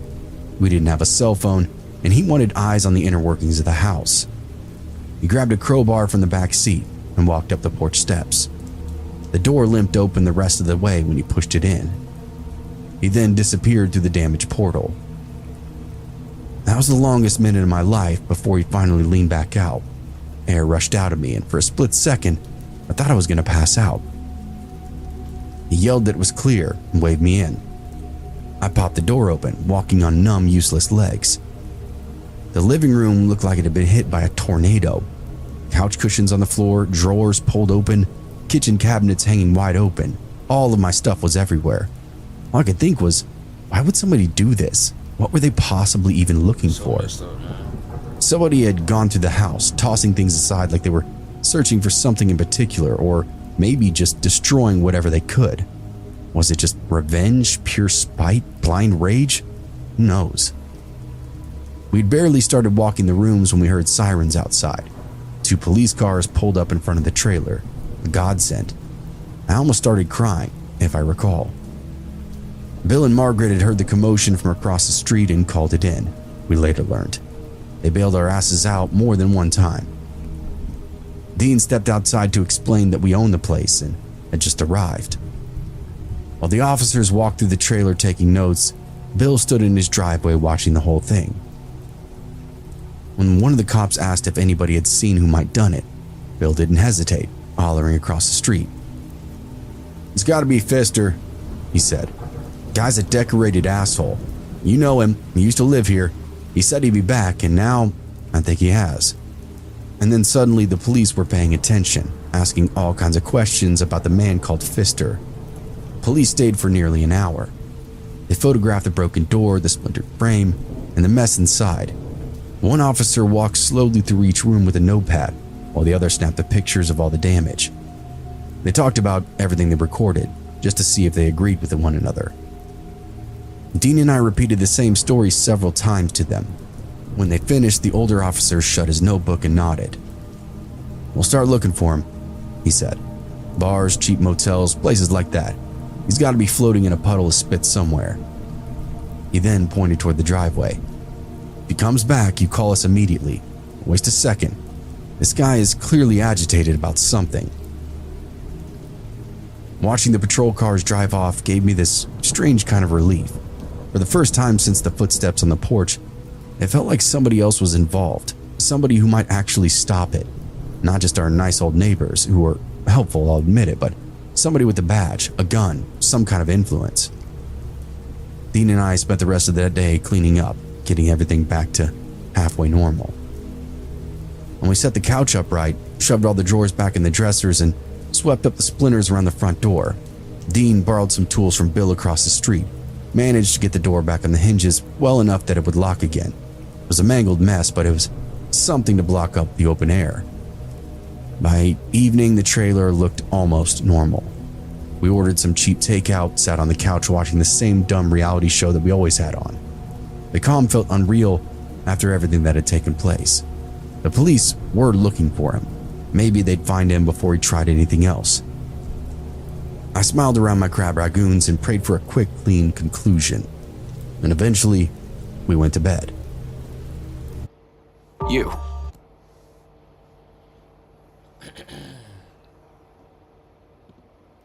Nothing strange happened that night. No footsteps, no door handle rattling, just quiet and still. We didn't sleep great either way, though. The next morning, Dean woke up early for work. He was pulling on his boots when I finally opened up my eyes. "You sure you're gonna be okay here?" he asked me. I nodded. I'm sorry, yo, that just happened, bro. And my girl in the house by herself, she not staying in the house, man. I'm paying for a hotel for her to stay in, bro. I can't let my baby stay in the house by herself, bro. I'm sorry, I can't do it. Dean was in the middle of a big job, wanted to knock a day out of it. It had a big paycheck waiting on the back end, so the only way to secure it was to finish it up. "I'll keep the door locked," I said. I knew he needed to go. He hesitated, leaned down and kissed me. "Call 911 if anything feels off, all right?" A few minutes later, I heard his truck start up. Gravel sloshed as he pulled out of our driveway. The trailer went to quiet again, not a peep. I stayed there in bed for quite some time, just enjoying the silence. The stress from the day before had finally caught up with me, and I felt strangely calm. Eventually, I got up for a glass of water, wandering back toward the bedroom, and decided if I really wasn't ready to start the day yet. So I laid back down. No big deal, right? I work in the evening, so my mornings are kind of just for me. I crawled into bed and dozed. Must have been asleep for maybe another hour or so. When I awoke, something immediately felt wrong. I couldn't place it, but it was like the place was filled with this invisible smoke. Something dangerous putting me on edge. I stepped into the hallway and froze. Our front door was now wide open. For a brief second, my brain could not process what I was actually looking at. And then I saw him. A middle-aged man stood in our living room, like he owned the place, leaning against the counter with a beer in his hand. Greasy hair hung around his face. His eyes moved slowly across the room. He looked furious at everything that he was scanning. When he noticed me, he smiled. It was the most hateful expression I'd ever seen. I turned to run, but I panicked. A real-life short circuit. I understood deer in the headlights now, fight or flight, and I had neither. I stuttered to take a step and then found myself going nowhere. Behind me, the front door slammed shut, and his boots pounded down the hallway. I made it halfway to the back room before a fist tangled up into my hair, ripping me backwards.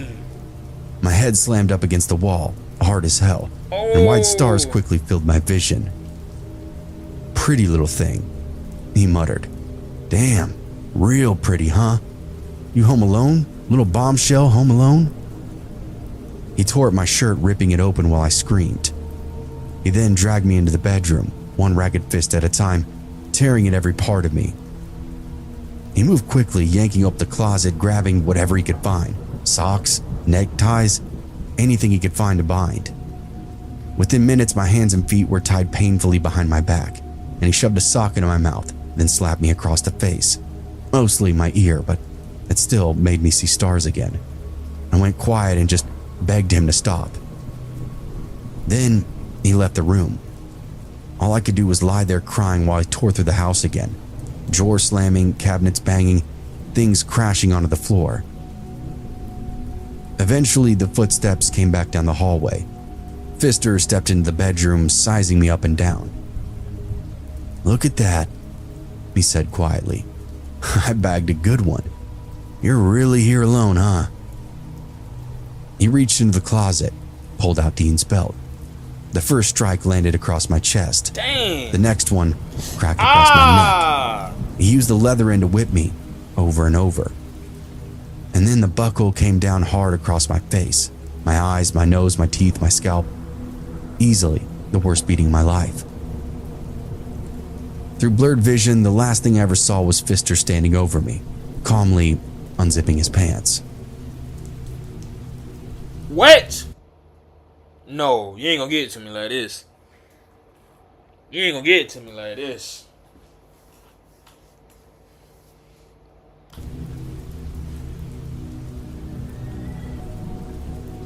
The job site was loud, but it didn't do anything to keep my attention. All my teeth, my scalp, and my neck. The first strike landed across my... He reached a good... Hold on.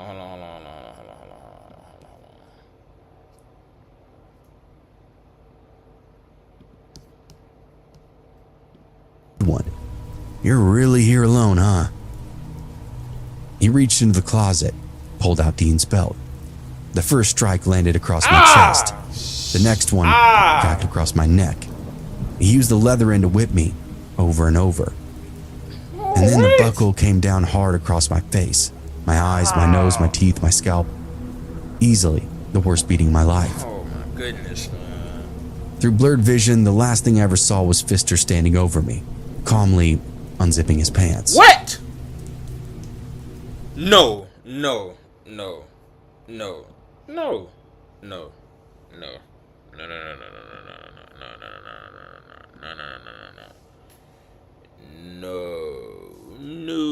can't be. Nah, I ain't heard that, bro. Is online school supposed to feel like this?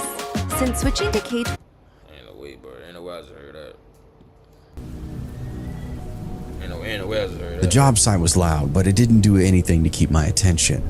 All morning I just kept thinking about the trailer, about the busted door frame. Yeah, I'm sorry, bro. After I hear that, man, listen, I'm sending my girl to a motel or something. She going somewhere, bro. She not staying in the house by herself. Promise you she never. And the guy that went through my house, about the cops stomping around our living room with flashlights and notebooks, promising they'd find the guy who did it. Pfister. I just keep reading that name over and over, and it made my stomach turn. I swung my hammer harder than a locomotive, driving nails into a beam while the crew worked around me, sawdust floating in the heat. All I could smell was buzzing lumber. Easy, man, one of the guys laughed. You're gonna split the damn thing. I forced a grin, but didn't say much. My mind kept drifting back to my wife. The way she tried to act normal that morning, the way she insisted she'd be fine staying at home. I'll clean up the mess and watch TV, don't worry about me. But I did worry. By late morning, the sun was already beating down on the site, turning the gravel lot into a shimmering oven. Somebody called out that it was almost lunch. I checked the position of the sun and wiped sweat from my face. He wasn't lying. The trailer park was only a few miles away, 10 minutes there, 10 minutes back. I set my hammer down along with my belt and the rest of my tools. Hey, I'm gonna run home real quick, I said.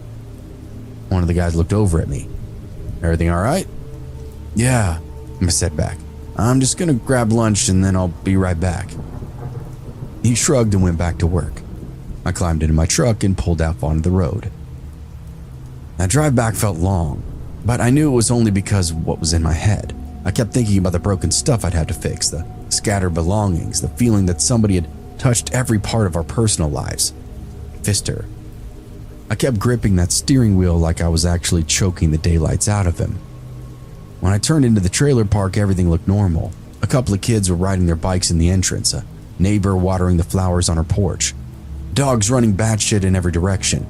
Just another quiet afternoon. I pulled up beside our trailer and shut off the engine, and that's when I noticed the door. It wasn't closed.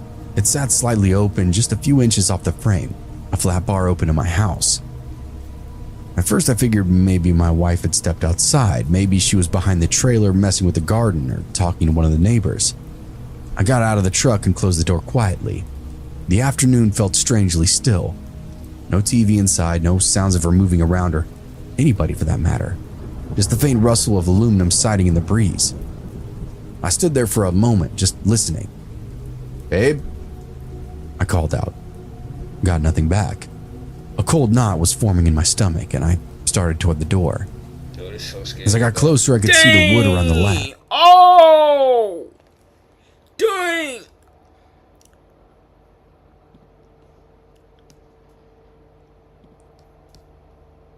Bro, what would y'all do if y'all came home and y'all seen this on y'all door, bro? Somebody getting shot, bro. Splintered, but all of it new, like somebody had kicked it in a second time. My pulse started thumping in my ears. Hey! I called out louder this time, and still got nothing. Oh my goodness, bro. I was only a few steps from the door when it happened. A A scream ripped throughout the trailer. My wife. It was raw and terrified, the kind of scream that just doesn't leave any doubt that something terrible is happening. She didn't fall. This wasn't a spider. Somebody was hurting her, and everything inside me snapped. I shoved the door open so hard it fell to pieces, and I bolted. I didn't bother with a weapon of any kind. I looked around, my place was destroyed.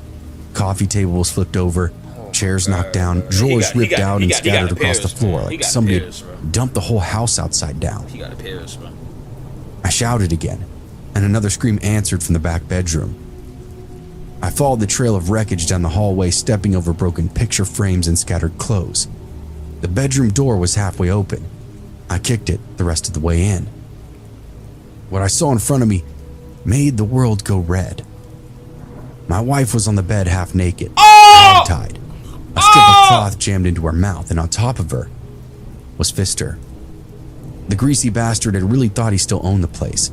This fucking dump barely worth calling a home. I felt myself turn into a caveman in those precious few seconds. I was gonna split this guy's head in half, just like my ancestors would do. His pants were halfway down, one hand pinning her shoulder while she thrashed beneath him. And for a split second he looked up at me, surprise flashing across his face. And then I was moving. Boom! Boy, I'm hitting that boy. I'm hitting that boy with a... Creating space was obviously the first priority. The longer he touched her, the worse it was. We slammed into the dresser so hard, the mirror exploded into confetti all around us. Boom! He swung wild and caught the side of my jaw, but I barely even felt it. I drove him backward and crashed into the floor, smashing into the nightstand as the lamp shattered. The two of us just started beating the hell out of one another. The first punch that I threw landed clean. The second one didn't. I didn't really have much of a play beyond that. Fister recovered fast, and I really wasn't ready for that either. He drove his shoulder into my chest and we slammed into the wall. I lost my breath. My head cracked up against the paneling and stars burst across my vision. Oh, man, never mind, bro. Then he hit me. Once, twice, and a third punch snapped my head sideways and sent me crashing to the floor. You getting beat up in front of your wife? Came the boot. My wife was screaming behind us, the sound muffled by the cloth in her mouth, but still sharp enough to cut through and find my ears. She was screaming for him to stop. Fister didn't hear her. He climbed on top of me and started hammering punches into my face, and I tried to block, tried to shove him off, but the guy was a lot heavier than me and completely out of his mind. One fist smashed into my nose and warm blood spilled down my lip. For a brief moment, I really thought I was a dead man. My wife continued screaming, thrashing on the bed. Fister glanced back at her for half a second, and that ended up being the opening I needed. I shoved upward, twisting my body and moving away. He teetered back and I scrambled onto my feet, dizzy and half blind, but at least I was standing.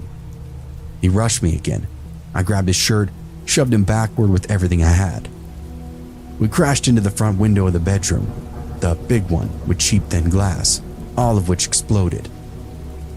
The pane shattered outward and Fister went halfway through it, the broken edge tearing across his back. He screamed and stumbled away from the frame, blood soaking through his shirt. I'm bleeding. Damn, I'm bleeding.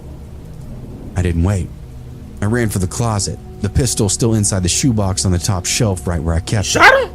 My hands were shaking, but I grabbed it and turned back toward the bedroom. Fister was staggering into the hallway, clutching his back.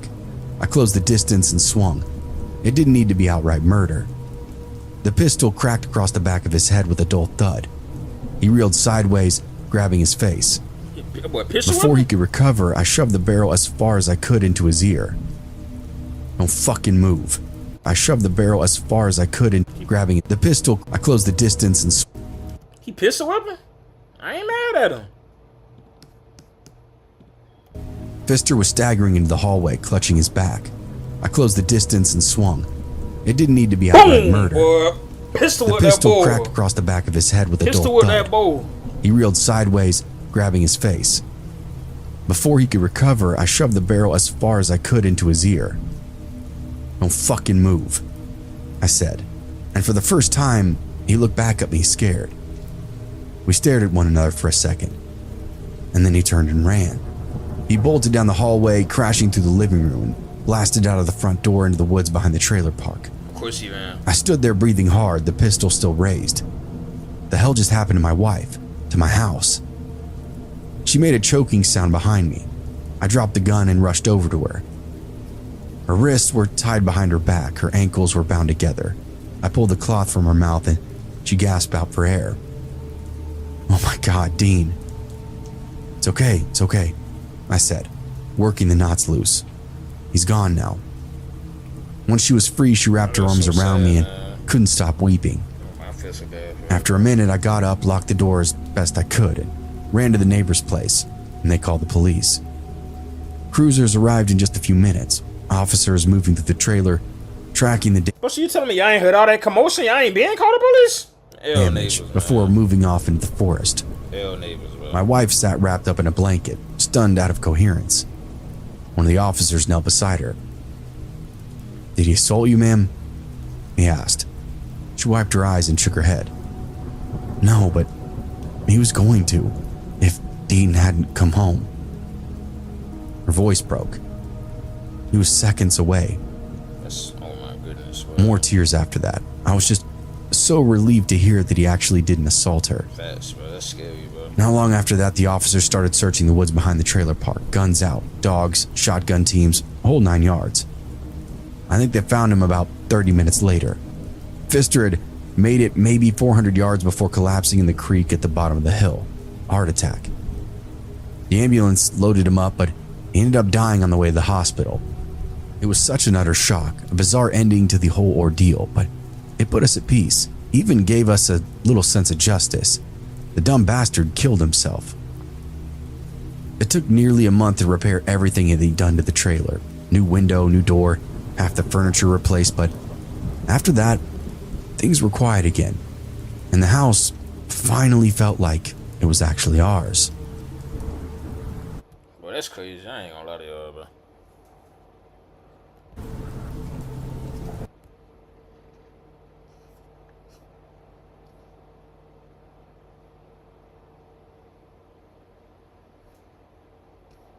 Yeah, for real though. That's what I just said. How did the neighbors not hear the commotion, bro? Man, they should have been called the police, bro.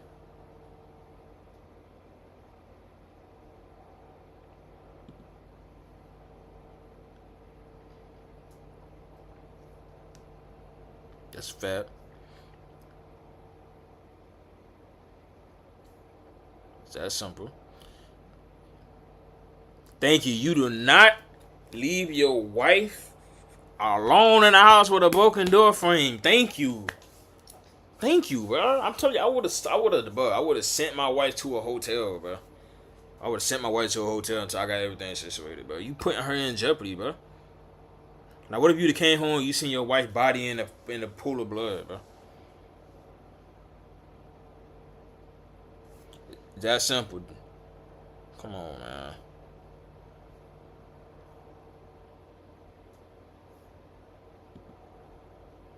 It's that simple, bro.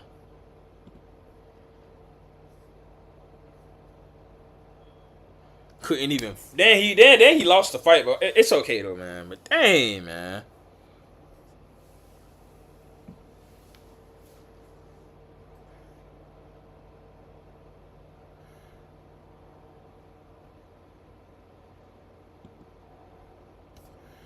That's crazy, bro.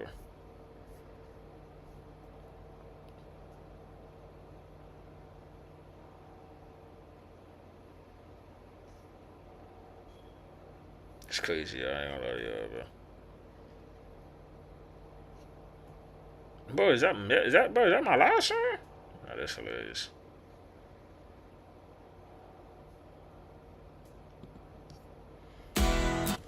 Y'all, we got another obscure internet mysteries. Persistent Trip. On August 14, 2012, a user named Amos No More uploaded a video titled Persistent Trip to Tura. The video, just over 2 minutes long, shows a young man in disarray alone in his room talking directly into the camera. He opens by giving the recording date, March 5th, 2008, and immediately begins recounting a disturbing experience with a hallucinogenic drug. According to him, he's been stuck in an unending trip for over 2 months by the time this footage was recorded, and he claims his symptoms haven't shown any signs of improvement. It's March 5th, 2008.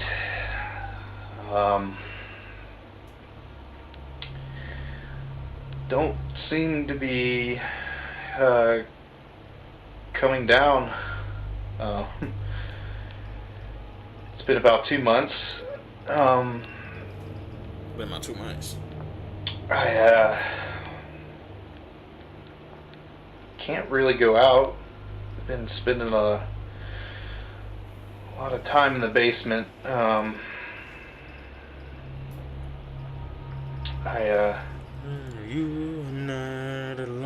think it's wearing off. I don't really know. He explains he followed instructions from a book precisely, yet has no idea how to escape this nightmare. But it's not just the contents of this video that are unsettling, it's how the video came to be uploaded that makes it all the more eerie. The video's description reads, "This video was uploaded to YouTube several years ago and I haven't been able to find it recently. As I recall, the uploader claimed it was found footage. He said he found a tape on a park bench or something and was concerned about the person depicted therein." And just a few months later, another user by the name of Dizzy Duck uploaded the same video in December of 2012 with the title Endless Trip Video. The description of this second upload more or less aligns with what was mentioned in the first description, with the added information that the original footage was supposedly found somewhere in Philadelphia. Dizzy Duck also points out something disturbing, what looks like a revolver or some kind of gun on a shelf behind the man's left shoulder. Unfortunately, the resolution of both of these uploads is too low for me to identify it as a gun with certainty. But if it is, this would give this already cryptic video a very dark undertone. What really gets me though is the mystery surrounding it. Despite supposedly being over 14 years old and having over 400,000 views on one of its re-uploads, there's almost no credible information out there. The only other reference I found is this Reddit thread on r/videos from 11 years ago. However, even the original poster of this thread has since deleted their account. So, what's the deal with this video? Is it real or just an elaborate hoax? First, let's assume that all the known details surrounding the video are real, from what the person in the video is saying to what's mentioned in the description. The person in the video is clearly very stressed out, and while he's not going crazy in the traditional sense, his body language, refusal to make eye contact with the camera, and overall demeanor shows that he clearly wasn't 100% there when recording. I think I boiled the roots right. I did what it said in the book. I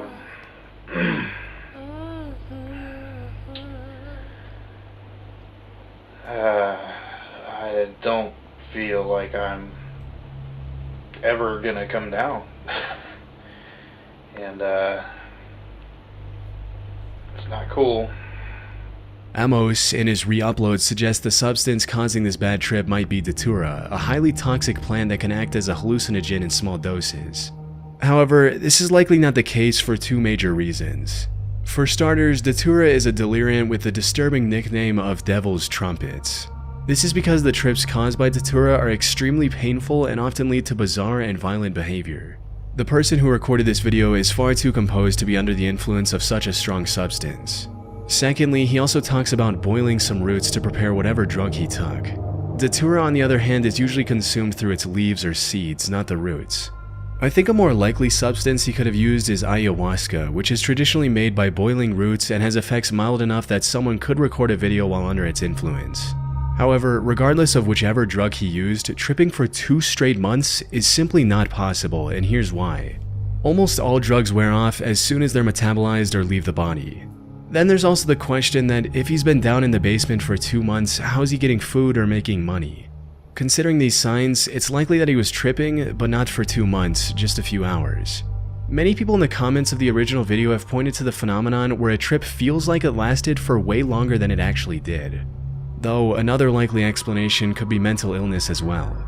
There is a high likelihood that whichever substance he used caused brain damage and led to schizophrenia, making him unable to tell reality from hallucination. There's also the possibility of hallucinogen persisting perception disorder, which causes a person to experience visual effects that last long after the drug is worn off. However, those effects are usually more like static or blurriness, not full-blown trips. Even so, all of this depends on the assumption that available information surrounding this mystery is true. For all we know, this could be nothing more than a hoax, especially since the mention of this being found footage sounds rather fishy.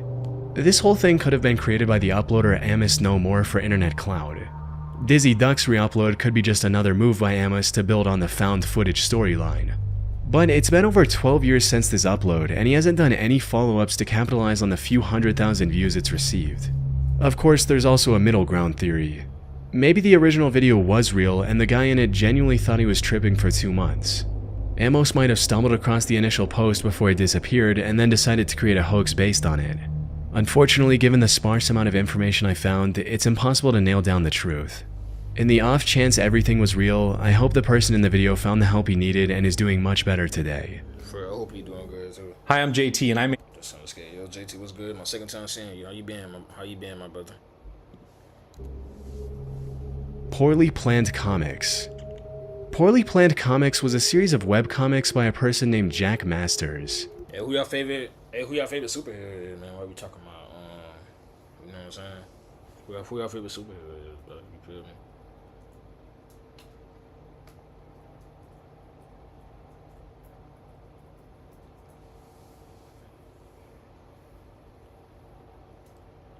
Bior? Oh, nah, y'all being sweet tonight. And while the original website has long been taken down from the internet, there are still archives capturing how it looked back then. As I went through these archives, the first thing that hit me was the surreal art style and the constant fourth wall breaking humor. Even in the very first comic on the website, the characters joke about the camera being zoomed in too close. And this was only the beginning.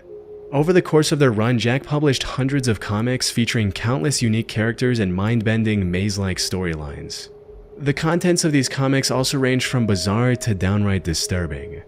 Like this one comic titled, "The Entire Universe Falls Apart." In it, the characters slowly realize that their universe isn't real, causing everything around them to collapse. Panels break down, dialogue turns into nonsense, and nothing makes sense anymore. The comic ends with one of the characters stating, "Alright, I give up. It was all a dream, it was all a dream."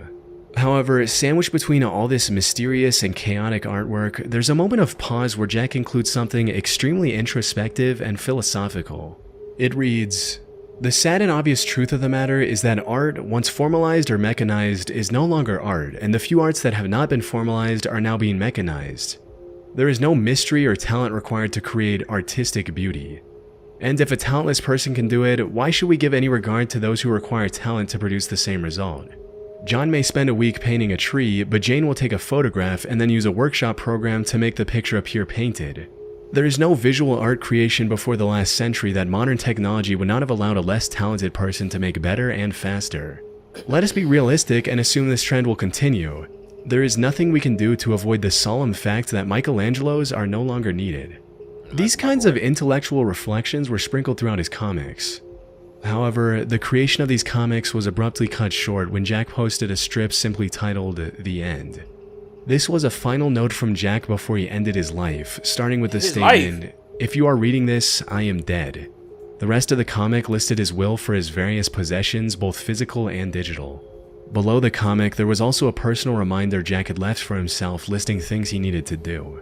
However, the most mysterious part of the comic was this: a link that explained why Jack did this. Clicking on this link led to an archive of thousands of emails between Jack and various people, including friends and what seemed like an online therapist. These emails are in no particular order and have absolutely zero organization. So, as you might imagine, going through them is a long and arduous task. Unlike other internet mysteries where there's barely any information, here there's almost too much, more than any one person could easily go through. I went through as much as I could, and one thing became extremely clear.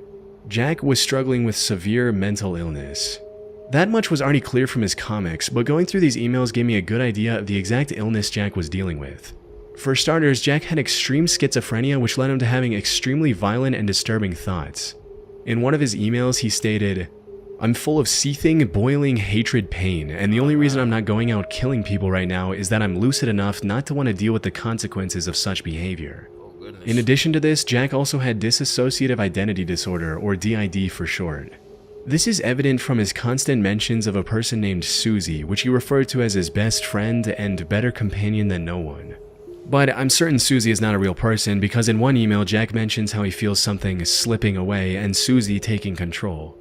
In another email, he also linked to a clip of the character Ben Chang from the TV show Community, where Ben Chang talks to his alternate personality. Jack also used the name Simon Sane in these emails.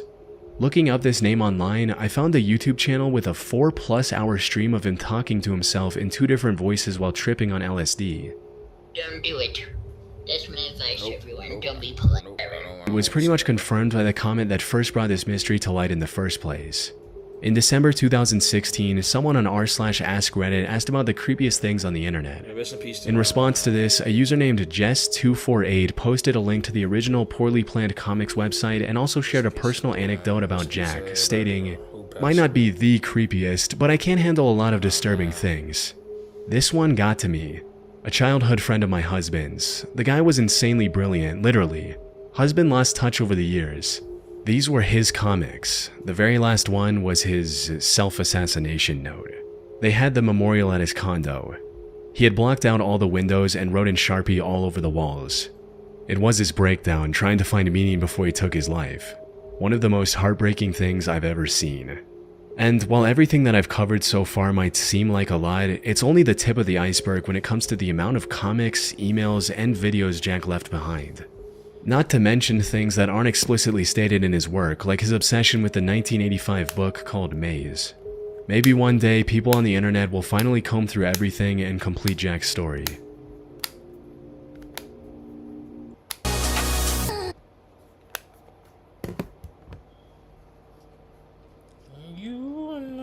Jack froze emails.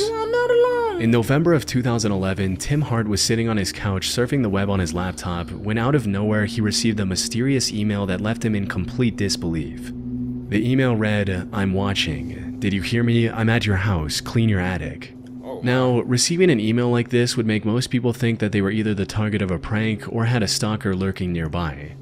But for Tim, both of these possibilities were completely out of the question because the email came from his friend Jack Froze, who had died about 5 months earlier. What made this particularly convincing was the bit about cleaning the attic. Just weeks before Jack's death, he visited Tim's attic and they joked about what a mess it was.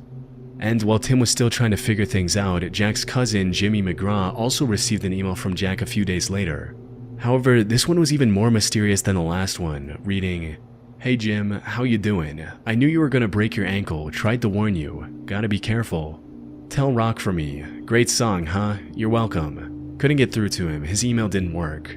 Now, the simplest explanation for these emails is that Jack had scheduled them to be sent before he passed away. However, this theory has 2 major flaws. You see, Jack died of heart arrhythmia, a condition where electrical signals that tell the heart to beat don't work properly. This happens mostly out of nowhere, and there's no reliable way to predict this ahead of time. In other words, Jack had no way of knowing that he was going to die, which would have prompted him to schedule these emails. Secondly, while it can't explain the email Tim received since the two talked about his dirty attic before Jack's death, there's no way to rationalize the email Jimmy received. He sprained his ankle about 2 weeks before receiving the email, which was nearly 5 months after Jack's death.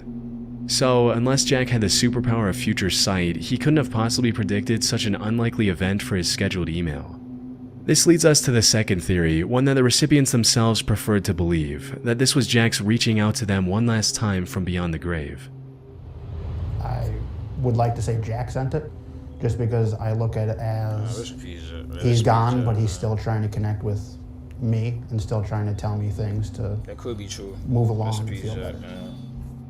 However, while it's comforting to imagine that those who have left this world can still watch over their loved ones, this is by far the least likely explanation for these emails. Especially compared to the possibility that someone close to both Tim and Jimmy had access to Jack's email account. This also explains the inclusion of recent events like Jimmy's ankle injury in the emails. Another thing I noticed while looking into this incident is that Jack's name is spelled incorrectly in the signature of both emails. It should be F-R-O-E-S-E, not F-O-R-S-E. If Jack was the one who wrote these emails, either before or after his death somehow, then why would he spell his own name incorrectly, twice? Ultimately, Tim and Jimmy had a real shot at finding the real sender if they really wanted to. But now, 13 years later, there's little hope we'll ever learn the truth. Grateful Doe Hitchhiker. On June 26, 1995, at around 1:30 p.m., Virginia State Police responded to the report of a car crash near the small town of Emporia, Virginia. The Volkswagen Vanagon involved in the incident was completely wrecked from the front due to a collision with roadside trees. And since neither of the two passengers were wearing a seatbelt, both of them were partially ejected from the front windshield and were deceased by the time police arrived. One of the victims of this crash was quickly identified as 21-year-old Michael Hager, a student at the University of South Carolina. You said South Carolina. Hold on, let me hear this one more time. Again, involved in the incident was completely wrecked from the front due to a collision with roadside trees. And since neither of the two passengers were wearing a seatbelt, both of them were partially ejected from the front windshield and were deceased by the time police arrived. One of the victims of this crash was quickly identified as 21-year-old Michael Hager, a student at the University of South Carolina. However, every effort to identify the second guy proved entirely fruitless. His face was heavily disfigured during the crash, and he didn't have an ID on him either. Police were also unable to find any matching fingerprints in their database. Michael's family also had no idea who the second person was. Curiously, both Michael and this unknown person were wearing the same tie-dye t-shirt with the logo of the Grateful Dead rock band. After searching the bodies, police found 2 disheveled tickets for the Grateful Dead concert that took place a day prior in DC. They also found a handwritten note which stated, "Jason, sorry we had to go. See you around. Call me. Caroline T and Caroline O. Bye." Further investigation led to the conclusion that this unknown writer was simply hitchhiking. The two likely met at the concert and became friends. As for the crash, the police determined that it was simply caused by the driver falling asleep at the wheel. But that wasn't all. The only 2 things police knew about the unidentifiable man were that he was a fan of the Grateful Dead and that his name was likely Jason, as was written on the note. Jason was declared as John Doe, which is a name given to a person whose real name is unknown. And due to the Grateful Dead shirt he was wearing, Jason became known as the Grateful Doe. However, they were unable to find any more information on him, and the case was closed after some time. That is, until 2012, when the National Center for Missing and Exploited Children published a digital recreation of Jason's face. This attracted the attention of internet detectives who became interested in identifying this person some 17 years after the original incident.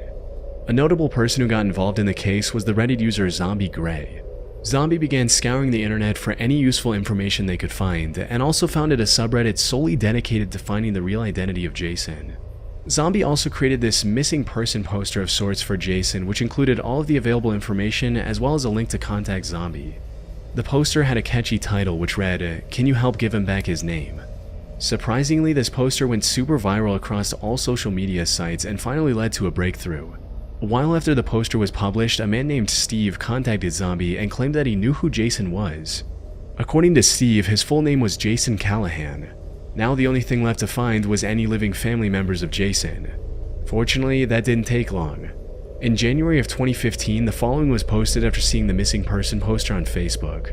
OMG. From Myrtle Beach? Oh my goodness, bro. This is my son Jason Callahan from Myrtle Beach, South Carolina. I've been looking for him all this time with no luck.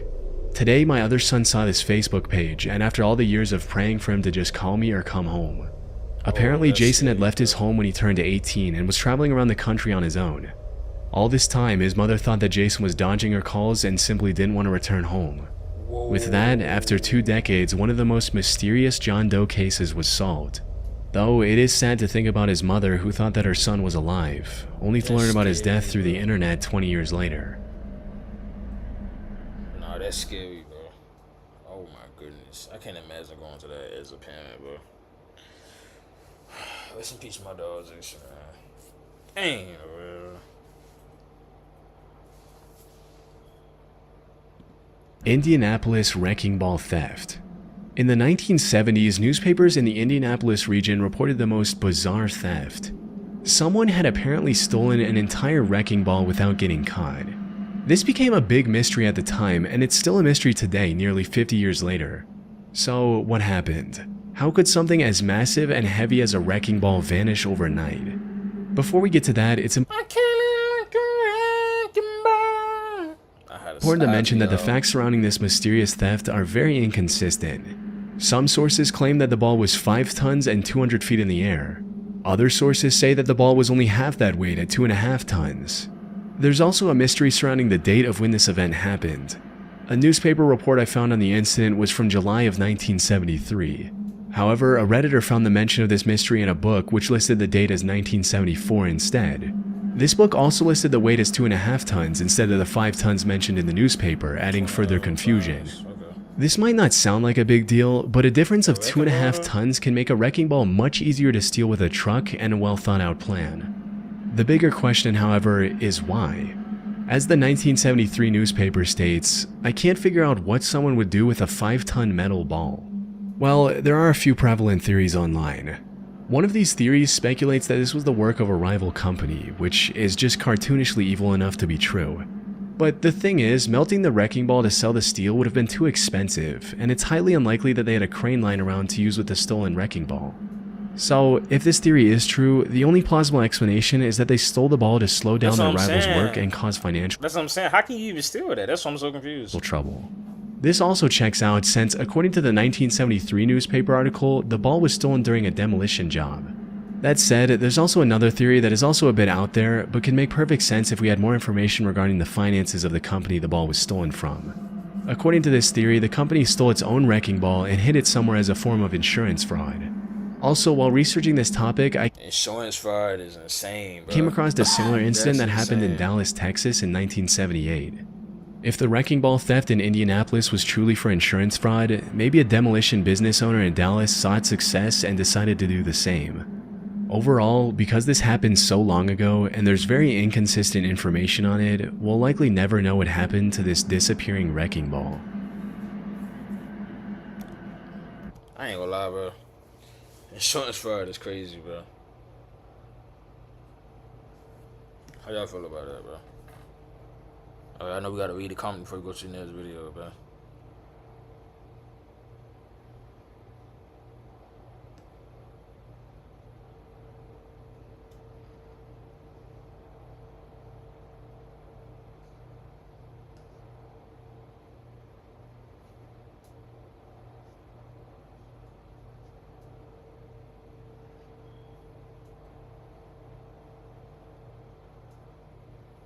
Wait, he said I'm about to. Oh, I ain't taking no drugs, y'all say no, y'all say no to drugs, man. No drugs, yeah, y'all never catch me doing no drugs, bro. Y'all never catch me doing no drugs. I'm gonna read what he said. He said, please be reading this, don't bother with it.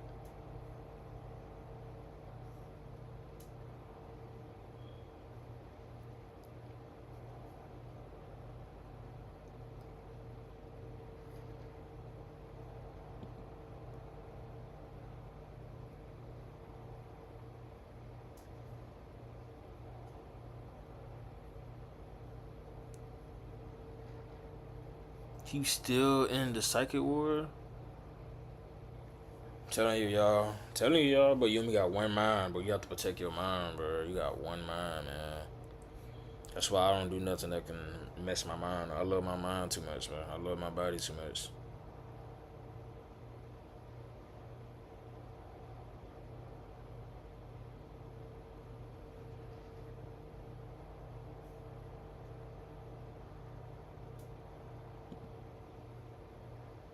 Yeah, that's what I'm saying. That last story was very light, bro, because that third story really got me shook, y'all. Like, just imagine you think your child is annoying you all the time. Your child really passed away. That got to be so scary, bro.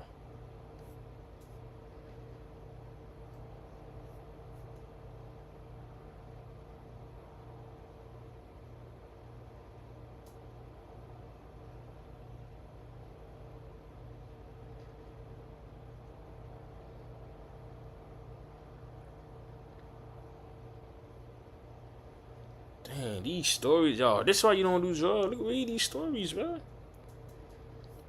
my goodness. Let's go to the next one, man.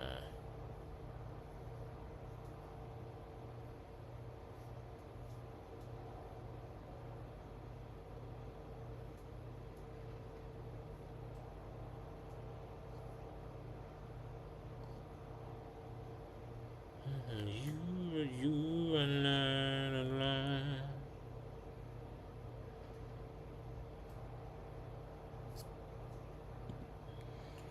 I built this website.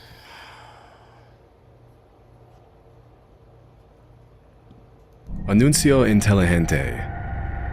Back in 2019, a user named Raul made a disturbing post that would go on to be shared over 20,000 times and receive tens of thousands of likes and reactions. The post was originally made in Spanish, so you'll have to bear with me if the translation isn't perfect, but hopefully you'll get the main idea. The post was titled Anuncio Inteligente, which translates from Spanish to smart ad, and it read, "Something super strange just happened to me. I was watching YouTube videos on my smart TV when suddenly an ad appeared, as usually happens on YouTube. I was about to skip it when I suddenly saw this ad lasted more than 5 hours. 5 hours? I was really surprised and told my dad to come so he could see how long it lasted. I took a picture while I waited for my dad to arrive. I ain't gonna lie, y'all. Listen, if y'all ever get an ad that lasts 5 hours, I don't know what I'll do. I think the longest ad I seen was probably like an hour, and it was a YouTube video. The girl in the ad kept on talking, and when my dad arrived, she turned her gaze toward him. Even my dad jokingly said that she was watching him. My dad and I stood in front of the TV, the girl fell silent, and we felt like she was looking at both of us. We kept thinking it was impossible for her to see us. It wasn't a video call or anything like that, it was just a simple YouTube ad. It was simply impossible for her to see us. We laughed at how silly it all sounded.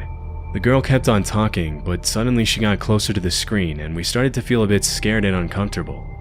My dad wanted to test if she was watching us, so he said the word Changa a few times, and that's when the unthinkable happened. The Asian girl said Changa. At that moment, we got scared and I Oh, nah.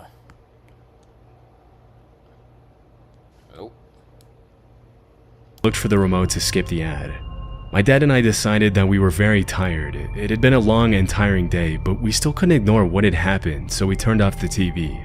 My questions are, what the heck just happened? Do TVs have cameras? If so, then I think it's possible for them to watch you. And lastly, was YouTube hacked? This incident scared both my dad and me. If anyone has gone through something like this, I'd like to hear your story. This was mine. Although the original post has since been deleted, it's been reposted a few times by Mexican broadcasting networks on Facebook, which has allowed a few YouTubers and Redditors to keep the story alive for 5 years as of the uploading of this video. From the moment it was uploaded, the post received pretty much every kind of reaction you can imagine, from those who called Raul out for lying on the internet to get attention, to those who claimed they had been through something similar, and everything in between. As for whether the post was real or not, 5 years after the original upload, it's still anyone's guess. I mean, it's not uncommon for people to place 2 to 3 hour long ads on YouTube. As for how effective these ads are at converting viewers into buyers, I can't really say, but the fact remains that it's technically possible Raul really did see a 5 hour long YouTube ad back in 2019. One thing that many Reddit users were quick to point out, however, is that YouTube ads need to be uploaded in a specific format to be accepted and rolled out by the platform. And it goes without saying that a 5 hour long live call where the creator of the ad spies on the viewer and interacts with them would violate pretty much every single law and regulation out there. Still, that in itself is probably not enough information to officially label Raul's post as fake, as he was apparently not the only person who complained about this kind of thing happening to him that year. Through my research, I found several Redditors who pointed out that they had seen similar posts by other users on Reddit crop up sporadically in 2019, where people claimed they had been shown an unusually long ad that appeared to interact with them in real time. If the allegations are true, it's possible that what happened to Raul could have been a part of a massive hacking epidemic targeting smart TVs rather than YouTube itself, which the hacking of smart TVs isn't that uncommon.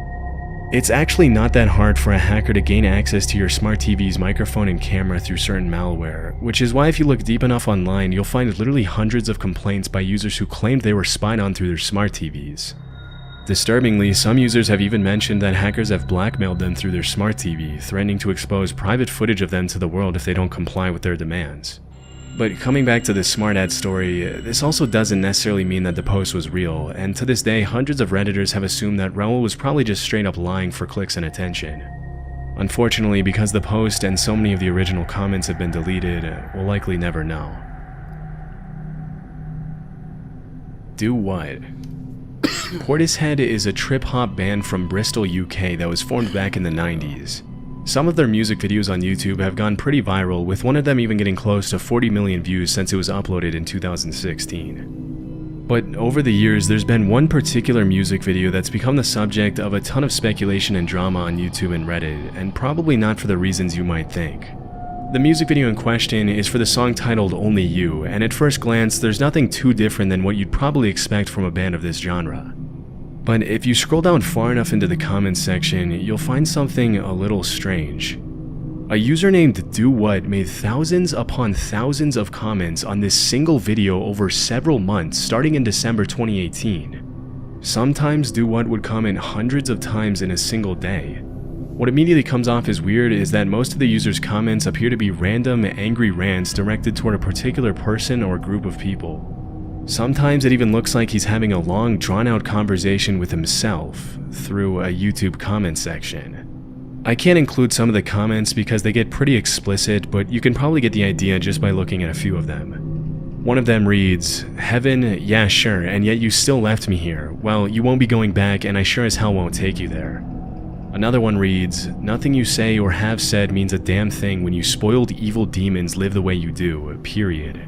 At first, none of the comments seemed to make any sense, but after reading a lot of them, I realized there was a pattern. Although a lot of the angry rants are pretty vague, and a lot of them do what appears to be directing his or her anger toward the band in the music video itself, often claiming that the whole idea behind the songs and videos that made the band rich were stolen from Do What, who allegedly ended up getting no credit at all.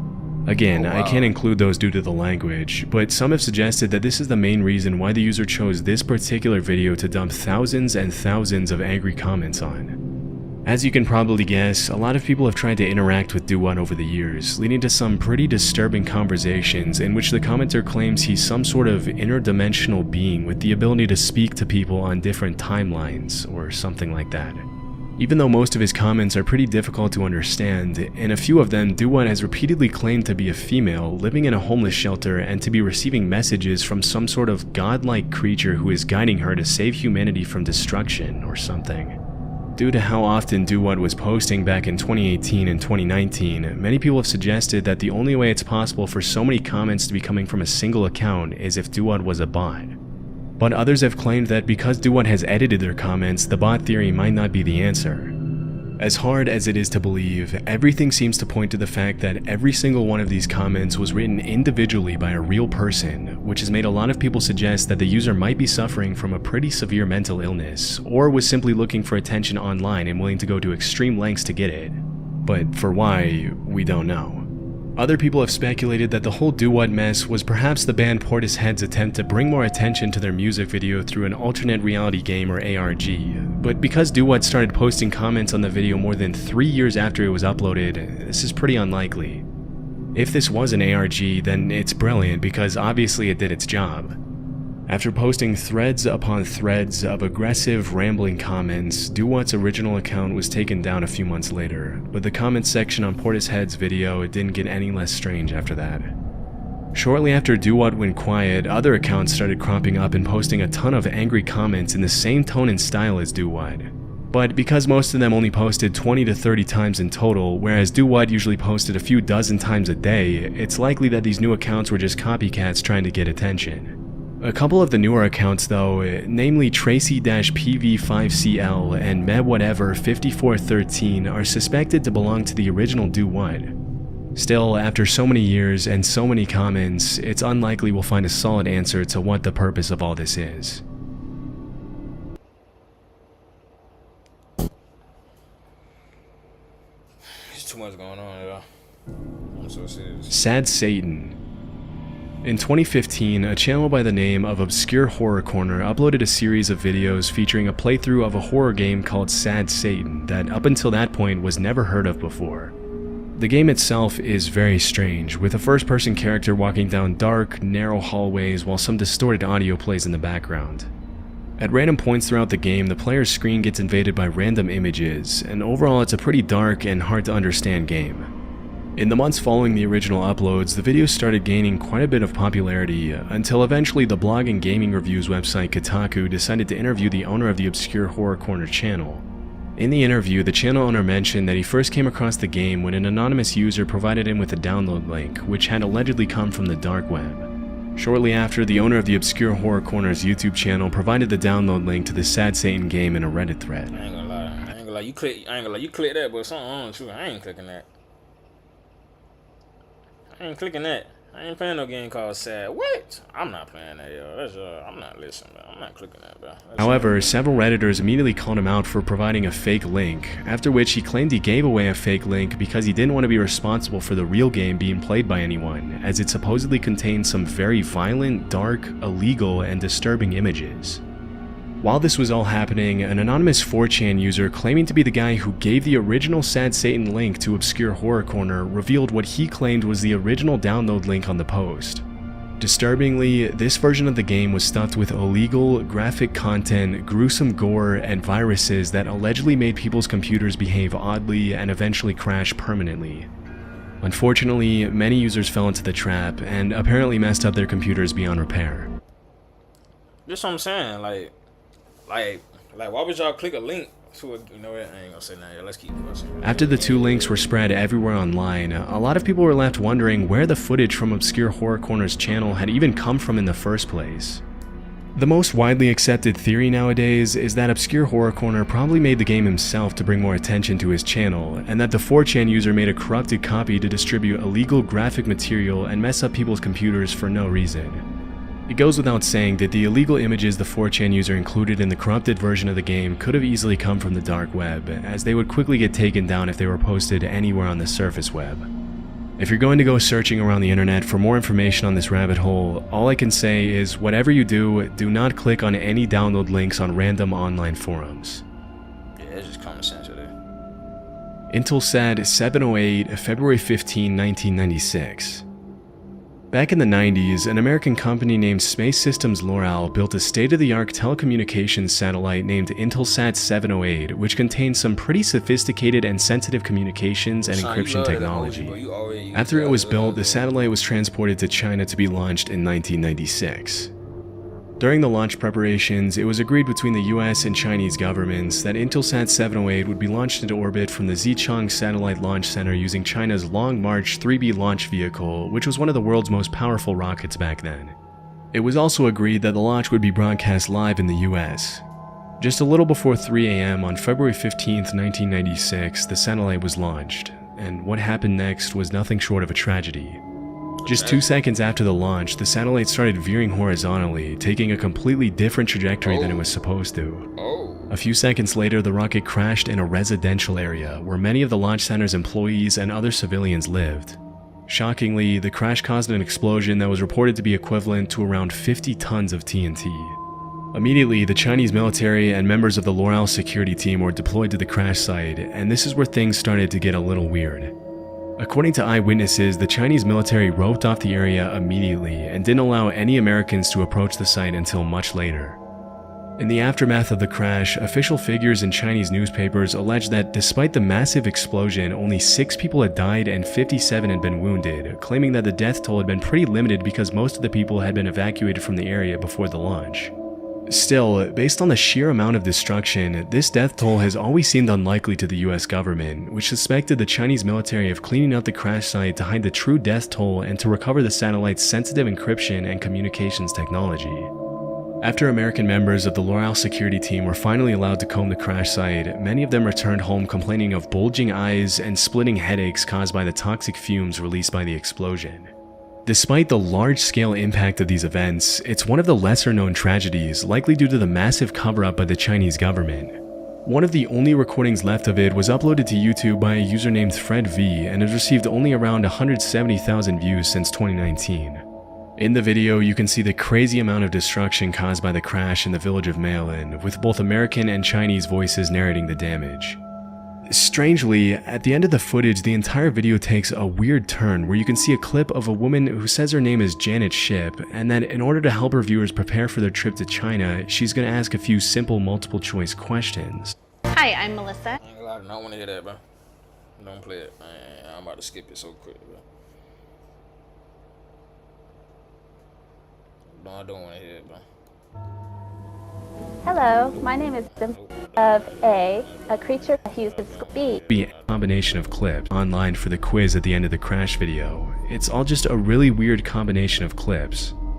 I mean, it's pretty jarring to have such a shocking video end with a woman asking weird questions with happy music in the background, and your guess is as good as mine as to what the last part of this video is even about. Unfortunately, the comments were turned off for this video, and not a lot of people know about it in the first place, so who knows if we'll ever find out why the video ends like that. 00390. 00390 is an extremely strange YouTube channel that's been up since 2015. Even the description in the channel's About section is a little unusual. The text is written in both English and Italian, and it reads, "Do not subscribe, you bother me. Do not offer me money for affiliation or visualization or other. I am not interested. At best, offer me some typical food of your country." Below this text, there's another phrase that translates roughly from Italian to, "I like cold girls, but alive." Despite the owner's efforts to scare away subscribers, 00390 has over 50,000 subs as of 2024, and that number is probably only going to keep growing if he continues to upload disturbing, attention-grabbing content as he has up until now. The videos on the channel range from strange experimental art videos to first-person footage of a cameraman following a woman on the street to disturbing images of women being held hostages while creepy audio plays in the background to gross cooking videos. Due to the creepy nature of so many of the uploaders' videos, many viewers have come together online to try to find an explanation for the channel, which has resulted in some pretty wild theories being spread all over the internet. According to one of the most popular ones, the channel's owner is a suspected serial kidnapper who drives around the street looking for potential victims, which would explain why there are dozens of videos on the channel where he appears to record women on the streets against their will, with some of them looking visibly frightened at the guy. Based on what I found, there isn't really a solid conclusion for the channel's meaning. It's possible that this is just the product of an artist expressing himself with some sort of ARG attempt, or that there's really something more disturbing going on. Whatever the case, if the guy isn't a kidnapper, he's not exactly helping his case by uploading videos like the ones he has up until now. I used to watch some random videos, man. Shit disturbing internet anomalies. Surveillance Cameraman. In 2013, a channel called Surveillance Cameraman was created on YouTube. And although the videos have all been taken down now, only accessible through a handful of internet archives, there was once a time when this channel went so viral that it was even featured in the news and in the Seattle Times newspaper. Although the videos are no longer visible on YouTube, pretty much all of the Surveillance Cameraman videos follow the exact same formula. A man with a camera would walk around the streets of Seattle, go up to random people on the street, get in their personal space, and start recording them without their permission, and without even bothering to explain to people why he was recording or what he planned to do with the videos in the future. As you can imagine, a lot of people didn't take kindly to having a camera shoved in their face, but when his targets would confront him and ask him what he was doing, he would usually either stay completely silent, make slight grunting noises, or just say something extremely vague like, "I'm just recording a video." In some of his videos, people would naturally get pretty mad at him, but he never seemed to care and just kept on recording, even when being yelled at, chased away by his targets, getting stuff thrown at him, or having his camera even batted away. Most of the time, however, people would just get self-conscious and awkward when they realized they were being recorded and would try to walk away from who they probably assumed was either a stalker or just a jerk with no consideration for their privacy and personal space. The channel was extremely weird, and if you take a minute to analyze Surveillance Cameraman's actions, it might seem like there wasn't a real purpose to his videos other than to maybe annoy people to get cheap views on YouTube. However, in one of his videos, he says something that suggests there was a deeper meaning to the channel. In his first video ever, he walks up to a young couple studying at a college campus, immediately pulls out his camera and starts recording them without their permission. After a few moments of awkward silence where the couple tries to figure out what's going on, the guy asks Surveillance Cameraman why he's recording them when they're just minding their own business, to which the uploader responds with a question. Can you ask us why you're taking a video? Just taking a video. Okay, well, I don't want to be taking a video of. Why are you so worried about it? I'm not worried, you're just being annoying. Look at it this way. You ever go to the grocery store? You know there's like surveillance cameras everywhere? Yeah? It's not a big deal. Okay, well... It's just a video. I mean... No, you're just being annoying. After the video was uploaded, a lot of people started to speculate that maybe the entire point of the channel was to raise awareness about how much we've sacrificed our privacy in today's world. How we've silently consented to institutions to record our every move and use the footage for means we're not 100% aware of. Although, this theory was never officially confirmed by Surveillance Cameraman himself. Even if it were true, putting cameras in strangers' face just to make a point is a pretty obnoxious way to make a social commentary. Throughout the rest of all his videos, there's almost no further mention of the channel having a deeper meaning.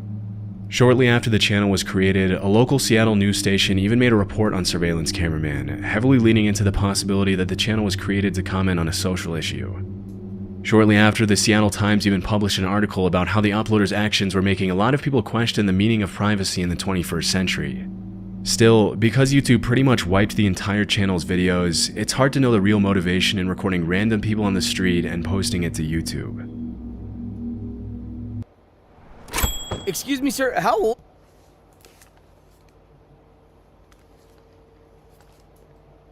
What is that noise?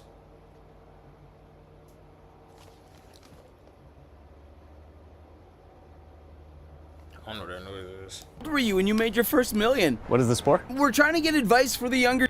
It's like a... ForgottenLanguages.org. ForgottenLanguages.org is a very confusing website with all kinds of theories behind its possible meaning, which has led to the creation of a pretty deep rabbit hole around it over the years. Upon visiting the site, you'll be greeted with what appears to be a library of strange articles with some very weird images. What makes this website so strange is that none of these articles are legible, as they appear to be written in some sort of unknown language. Some of the articles do have snippets of English sprinkled throughout them, but for the most part, they're pretty much impossible to understand. The only way you'd be able to get an idea of what each article is about would be to look at the external documents being referenced in the article and do some reverse engineering to make an educated guess as to the article's subject matter. The further I ventured into the site, the stranger the topics of the articles started to get, with a lot of them being written on things like occult spirituality, alien technologies, the darker side of neuropsychology, and similar topics. Although some people have speculated that the entire site is written in complete gibberish and was just made as a complicated joke, others have claimed to have successfully translated some of the articles with advanced translation software. Many people seem to think ForgottenLanguages.org is the work of a mysterious woman who goes by the name Angel, along with 15 other close collaborators who are obsessed with using already existing languages to create a new, universal language that can be understood by living organisms other than humans. This is where it starts to get a little confusing, as the creators of the website have also allegedly claimed that they made ForgottenLanguages.org to share some sort of secret knowledge with other speakers of the language around the world. Because some of the articles on the site seem to reference confidential government documents, lots of people have theorized that there's something deeper going on behind the scenes at Forgotten Languages, but so far none of this has been confirmed. I also found really elaborate association charts made by someone who wanted to find all the people connected to the website. But some of the associations look like a bit too much of a stretch, and it looks more like a conspiracy theory chart than anything else. Because the owners of Forgotten Languages have been uploading articles to their site for over 15 years, it's hard to believe they're doing it without a real purpose. If it were a hoax or some sort of ARG, this would be a pretty elaborate one. As I later found out, there's also Forgotten Languages YouTube channel with some very strange videos. A couple of other YouTubers have reached out to the channel owners who responded not to worry about the channel as the videos were all made as messages for their members or something like that. It's possible in the future more information on Forgotten Languages will surface, but for now, there's not really a concrete idea as to what the site is actually used for. Thrift Shop SD Cards. In 2014, a channel called Thrift Shop SD Cards was created on YouTube with the intention of uploading strange things that the channel owners found in the memory cards and cameras they bought at thrift stores. Since its creation, only 2 videos have been uploaded to its channel, with the most recent one dating back to September 2014. In the description of the first video, the uploaders claimed that the video was found on an SD card in an old digital camera around 2004, and that the footage shows 2 teens looking at what appears to be an abandoned school. As per the caption, there's a weird sound at 49 seconds, after which the 2 teens mention a moving door and turn the camera off. Wait a minute. Did you see that? Did that door just move? Did you? Nope. Nope. Did you see that? Like, was that a door that just moved? Because the video ends as soon as one of the teenagers turns around, it's impossible to know what exactly caused the door to move. Still, it's pretty creepy considering the video was allegedly found on a thrift shop camera. The second video shows a man staring into the camera and talking about something being in his eyes, and asking someone else if they see the things in his eyes too, with no response. What's going on, bro? They're in my eyes. You see him, right? His eyes green? I've never seen green eyes before. According to the uploader, this video was taken in 2003, and although many people have found it a little disturbing, it's more than likely that the guy just had colored contact lenses in his eyes and was going to send the video to a friend asking if he could see them. Although of course this hasn't been confirmed, it's pretty likely that's all there is to this video. Help Me, Susie's Dying. In the UK in the 70s and 80s, there were rumors that if you went to certain telephone booths and dialed a specific number, you would allegedly reach a woman with a flat, monotone voice repeating the same creepy phrase over and over. Help me, Susie's dying. However, on the internet, there's some contradicting information circulating about the whole thing.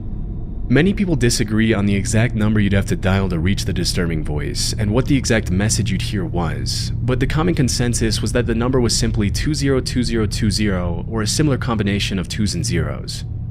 Over the years, the story's been reposted all over the internet on forums like 4chan and Reddit, and the first account of the Help Me Susie's Dying story I was able to find dates all the way back to the year 2000. A man from Lancashire named Rob Dickinson wrote about his account of what happened when he and a couple of his friends went into a phone booth in the mid-70s to see if the rumors were true. Rob's account was originally published in the It Happened to Me section of the 14 Times, a British magazine dedicated to publishing people's accounts of their encounters with the odd, paranormal, and mysterious. I found a few more accounts of the same story in the same magazine, and although there was some contradicting information in some of them, they all agreed that the phone booths were located in or around the town of Burnley in the UK, and that the incident took place in the 70s and 80s. These few accounts are the only official sources of information available on the Help Me Susie's Dying incident, which makes it hard to confirm whether any of this is true. According to one of the most logical and believable theories that has surfaced regarding the disturbing recording, the voice was supposed to be a test not meant to be heard by the public. I agree with y'all, man. I don't trust phone booths either, man. And it's possible that due to the bad quality of the recording back in the 70s and 80s, the voice could have been saying something completely different than what the users heard. It's possible that the voice was saying something like, "Hold please, user dialing," but because of the garbled sound of the recording, the dialer heard "Help me, Susie's dying," and the whole story became a case of broken telephone. Still, it's possible that some employees at the phone booth company programmed the test recording to say something dark and disturbing as a joke. Whoa. What's that? I just built a budgeting app with Base 44. Guys, Nina just built an app. I'm in the muted, my fault, yo. Sweet Peach. Sweet Peach is an extremely strange YouTube channel created in July 2017 featuring over 17,000 videos that don't seem to make any sense. All of the videos are the same, starting with an image of a couple of barcodes and eventually becoming a jarbled mess of colorful graphics, geometric shapes, and smiley faces while beeping tones can be heard in the background. Although the videos vary in length, most of them range from 2 to 9 minutes long, and despite the insane amount of videos that have been uploaded to the channel over the years, there doesn't seem to be any sort of meaning to Sweet Peach.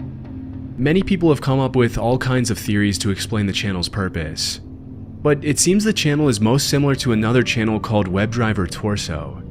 On September 23, 2013, WebDriver Torso started uploading videos at a pretty insane rate, often every 15 to 20 minutes. Similarly to Sweet Peach, the videos consisted of simple slides with colorful graphics and constant beeping noises playing in the background. Although most of the 624,000 videos uploaded to the channel were pretty much the same, the channel gained a lot of public attention in 2014 when a couple of users found what appeared to be jokes sprinkled throughout some of the videos.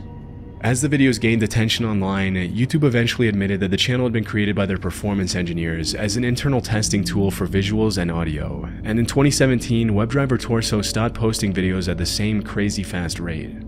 Still, WebDriver Torso remains active to this day, still posting videos on occasion. Considering its similarities to WebDriver Torso, it's possible that Sweet Peach is just another automated performance testing account.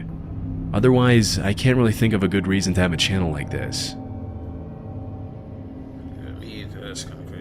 The Stinky Meat Project.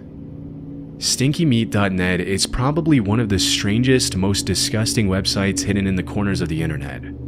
It's not necessarily I ain't gonna lie, y'all. This video is too much for me, bro. I ain't gonna lie, y'all. I don't want to see no more, bro. I ain't gonna lie, y'all. So I don't want to see no more, bro. It's too much going on, bro.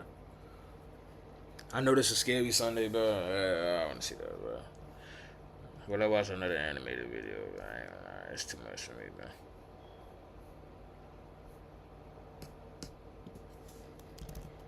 about some lawnmower arts, man. It's too much for me, bro. I can't.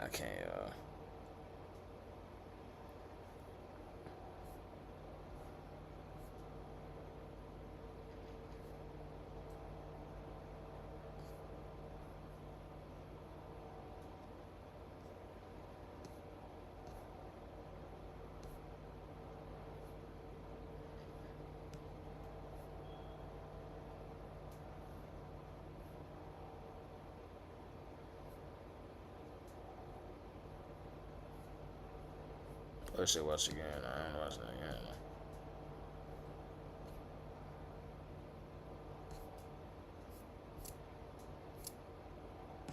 These compilations, I ain't saying watching compilations. Let me look at the most popular videos. They are compilations, of course.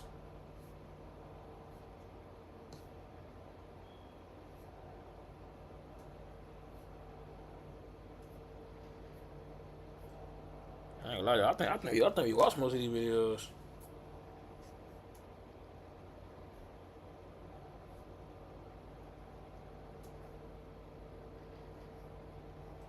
Just watch this one. Canva.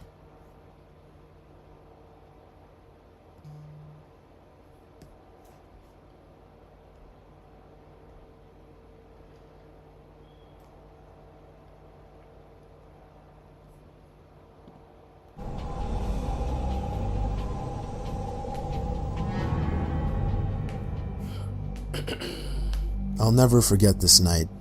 The pizza place I worked at was about to close, and I was getting ready to go home when the phone rang. I was working the counter alone that night, so I was taking calls. I picked up the phone. There was complete silence, so I hung up. About a minute later, the phone rings again, so I pick up again. Still silence. I was about to hang up again when I heard the very weak and cold voice of an old woman on the other end. She said she wanted a regular pie delivered. I remained polite on the phone, but on the inside I was screaming. I just wanted to get home and end my shift. I called out to my boss that somebody is requesting a delivery. He told me I had to go. I was upset at first, but I realized it's another tip, and the old ones usually tip the most, so I decided it was okay. I took down the address and told her it would be there soon, but she had already hung up. I thought that was rude, but I ignored it and yelled to the chef that I needed one regular. My boss told me to just go home after the delivery as the place would be closed. So a little before 10 o'clock, I got in my car and put the address into my GPS. The house was 7 miles away. The GPS took me to the quiet... Hey, I ain't gonna lie, y'all. Y'all know what I do?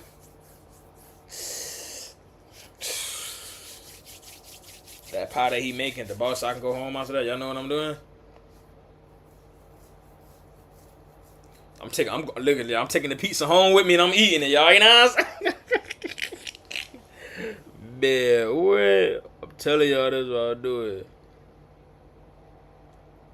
I'm telling y'all, bro. Getting that, what?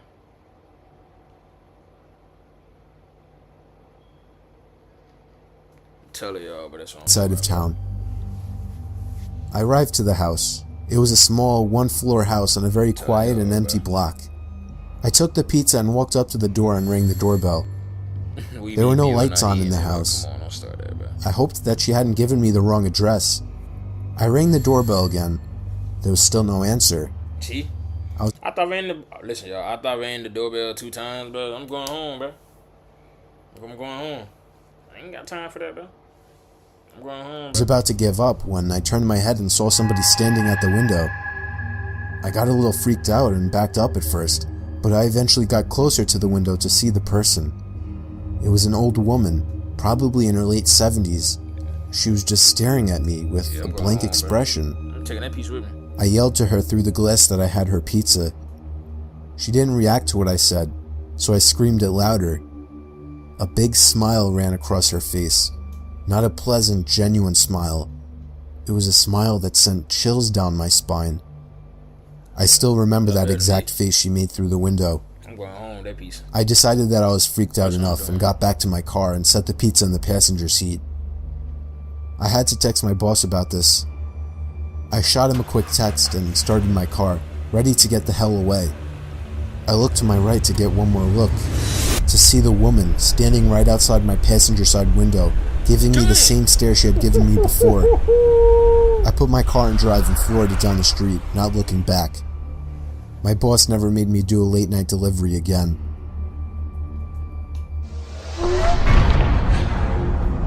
It's crazy, bro. I ain't gonna lie, y'all. She just want that piece, man.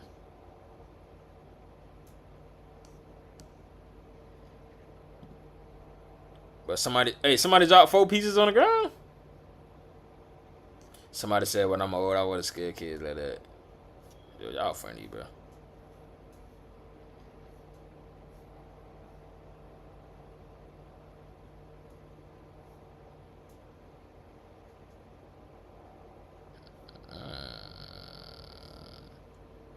Not gonna let this tensions up longer. What you say, shoplifting? I'm kids. What going on here? Everyone thinks to grill this green. I'm kids. What's going on? I'm kids. The Prime Analyzer. All content on use and display. Man, go ahead and get straight to it, man. Yeah. I was getting out with you is because you looked exactly like a person that an officer. Oh, no, man, I ain't want to see that, bro.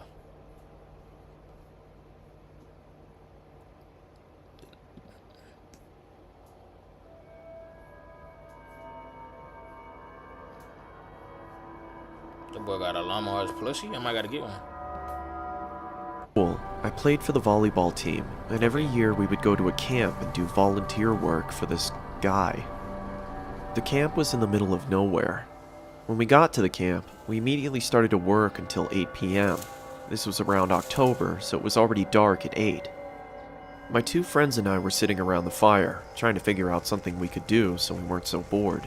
We heard that there was a small river down the hill from the camp, and we thought we could check it out. The problem is that it was some guy's property, and the owner of the camp told us to not disturb him since the guy was a little strange. We weren't really supposed to leave the camp, but being 16 years old, we loved breaking the rules. Of course I do. We walked about 10 minutes from the camp and finally reached the river. It was bigger than we expected, and there was a large wooden bridge that crossed it. The bridge was about 20 feet long and was big enough to let a truck go over it. My 2 friends and I decided to go under the bridge and check it out. As we were walking by the shoreline, we saw 2 headlights off in the distance moving towards the bridge, so we bolted underneath it and hid. We then heard the truck roll over our heads and to the other side. My friends and I chilled there for a while, just talking and throwing rocks in the water. It was about 8:30 at this time, and now it was pretty much pitch black. That's when we started to hear a slow rumble in the distance. The same truck had come back, and this time it was moving much slower. We stayed put under the bridge, stifling our laughter. Eventually, the truck moved over the bridge, but rather than going over to the other side, the truck stopped right on top of us. Dang. The only thing you could hear was the rushing water and the hum of the engine. Then, see, none of this would have been happening. Y'all would have just stayed in the camp. You know what I'm saying? the door of the truck swung open, and out came a loud thump on top of the bridge. Then we heard a loud scream saying, "I know you're out there! I'm gonna find you!" I looked at my friends, and they were both shaking in fear. This must have been the crazy property owner, and he seemed pissed that we were on his land. He started screaming and saying he was going to hurt us if he finds us. We could see that he had a flashlight, and he was swinging it around looking for us. We heard loud thumps as he walked around a little bit, calling out for us, and thank God he never went under the bridge. Eventually, it went silent, and it sounded as if he went back into his truck. I was too terrified to move. We sat there for about 10 minutes, and then my one friend, who we'll call Trevor, whispered in my ear, saying that we have to go. I gave him a quick nod, and in slow motion we moved out from under the bridge. We started to army crawl on the shoreline of the river, and I remember looking behind me to see the top of the bridge. I saw a white Ford F-150. In the driver's seat was the man, staring right at me with a sinister smile, and he even gave me a little wave. At that moment I screamed and ran. My friends saw me run and took off after me. I could hear screaming from behind us. I took a quick glance behind me and saw that he was chasing after us, and I couldn't quite make out the object in his hand. but it seemed to be a weapon of some sort. We ran into the forest and ducked behind a bush. It was pitch black in the forest and we couldn't hear a thing. We sat there for a while, just shaking. The man never walked by us and we never heard him. After we gathered our courage, we got up and walked back to camp, got into our tents and tried to fall asleep. The next morning, we talked to the camp owner about the man that owned the property of the river. The camp owner said that he didn't know much about the man, but he knows that he has some mental problems and he'd been accused of assault. I am so happy that we were able to escape from underneath the bridge. I can't imagine what would have happened if he caught us.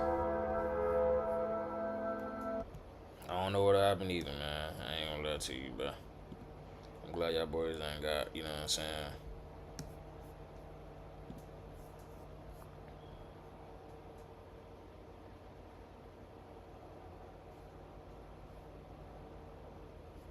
I'm watching a little bit more videos. I might go to sleep. I built this website. I got class tomorrow.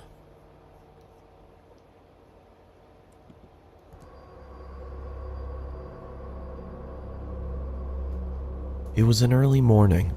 My campus didn't offer housing and I lived about a half a mile from school, so I started my journey as usual while playing on my phone. I glanced up to see an old man heading towards me on a bicycle.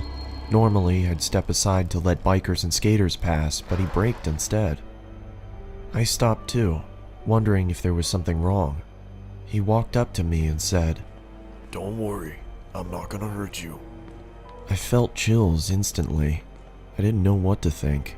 I just looked up at him with a fearful and confused expression. I was gathering up the courage to tell him that I was late for class and I should go, but before I could say anything, he said, "Get off the grass!" Looking down, I noticed I'd stepped over towards the road and onto the grass. I stepped off slowly and he said, "You wouldn't want to step on any bugs or get your shoes dirty now, would you?" He raised his finger and asked me what my name was. I told him, and he replied, "Don't worry, I'm not gonna hurt you." The same chills ran through my body again, but before I could say anything, the man said, "Get off the grass! You wouldn't want to step on any bugs or get your shoes dirty now, would you?" I looked down to see that I was back on the edge of the sidewalk again. This had to be deja vu. He asked for my name once more. I said my name again, but he interrupted me before I could finish. He told me his grandchildren are down the road and needed gas money. I told him I didn't have any spare change or any change at all for that matter. He continued to ask me again and I gave him the same answer. Eventually I headed towards my school. I turned to see if he was still there, but he was gone. As I was walking, I approached the intersection. There was a truck on its side. It must have tipped over while turning the corner. Dang!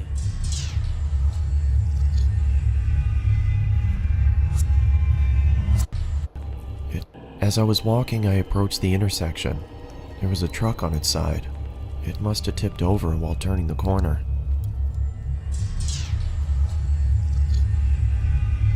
Oh my goodness, bro.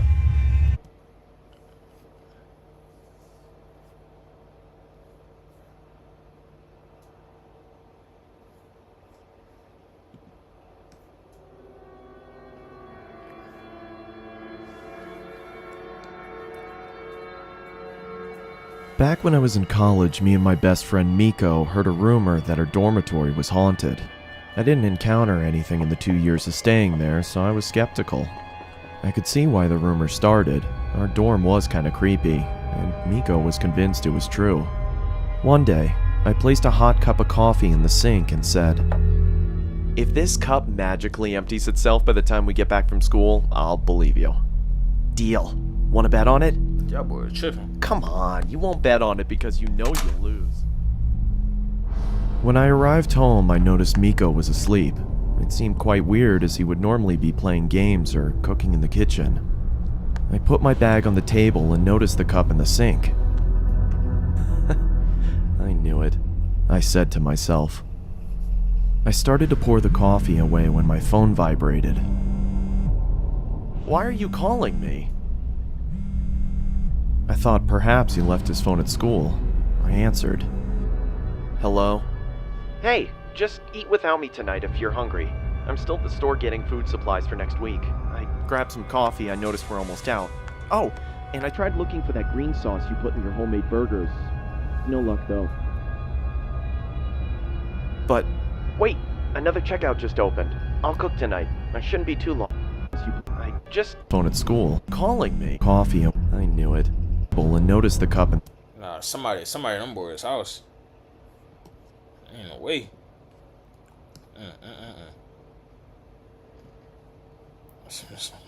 Somebody in them boys' house, bro. Ain't no way. You ain't gonna get it to me like that. You ain't gonna get it to me like that, bro.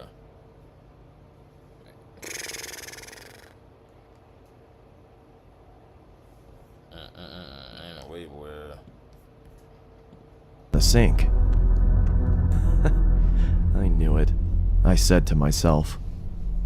I started to pour the coffee away when my phone vibrated. Why are you calling me?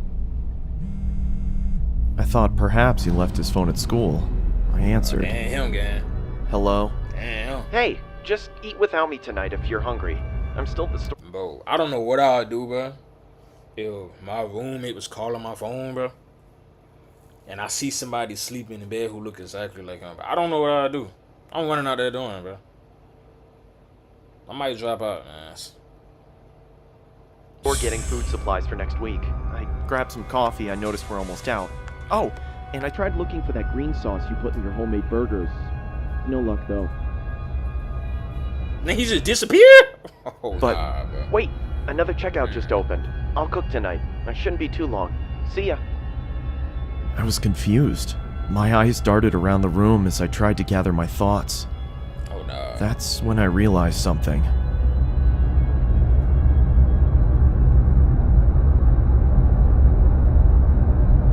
Oh! I was too freaked out at this point. No. No. Oh! Hey, I hope you're hungry. Oh.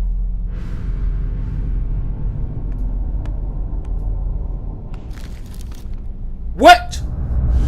What? Nah.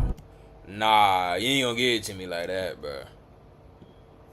You ain't gonna get it to me like that. New 13-year XP pen.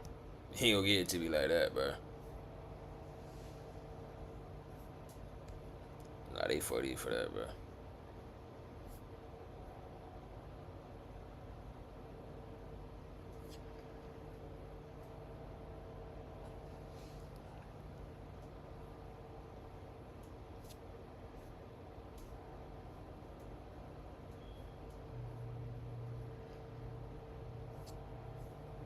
Nah, I ain't gonna lie, that's crazy. I ain't gonna lie, y'all, that's crazy, bro.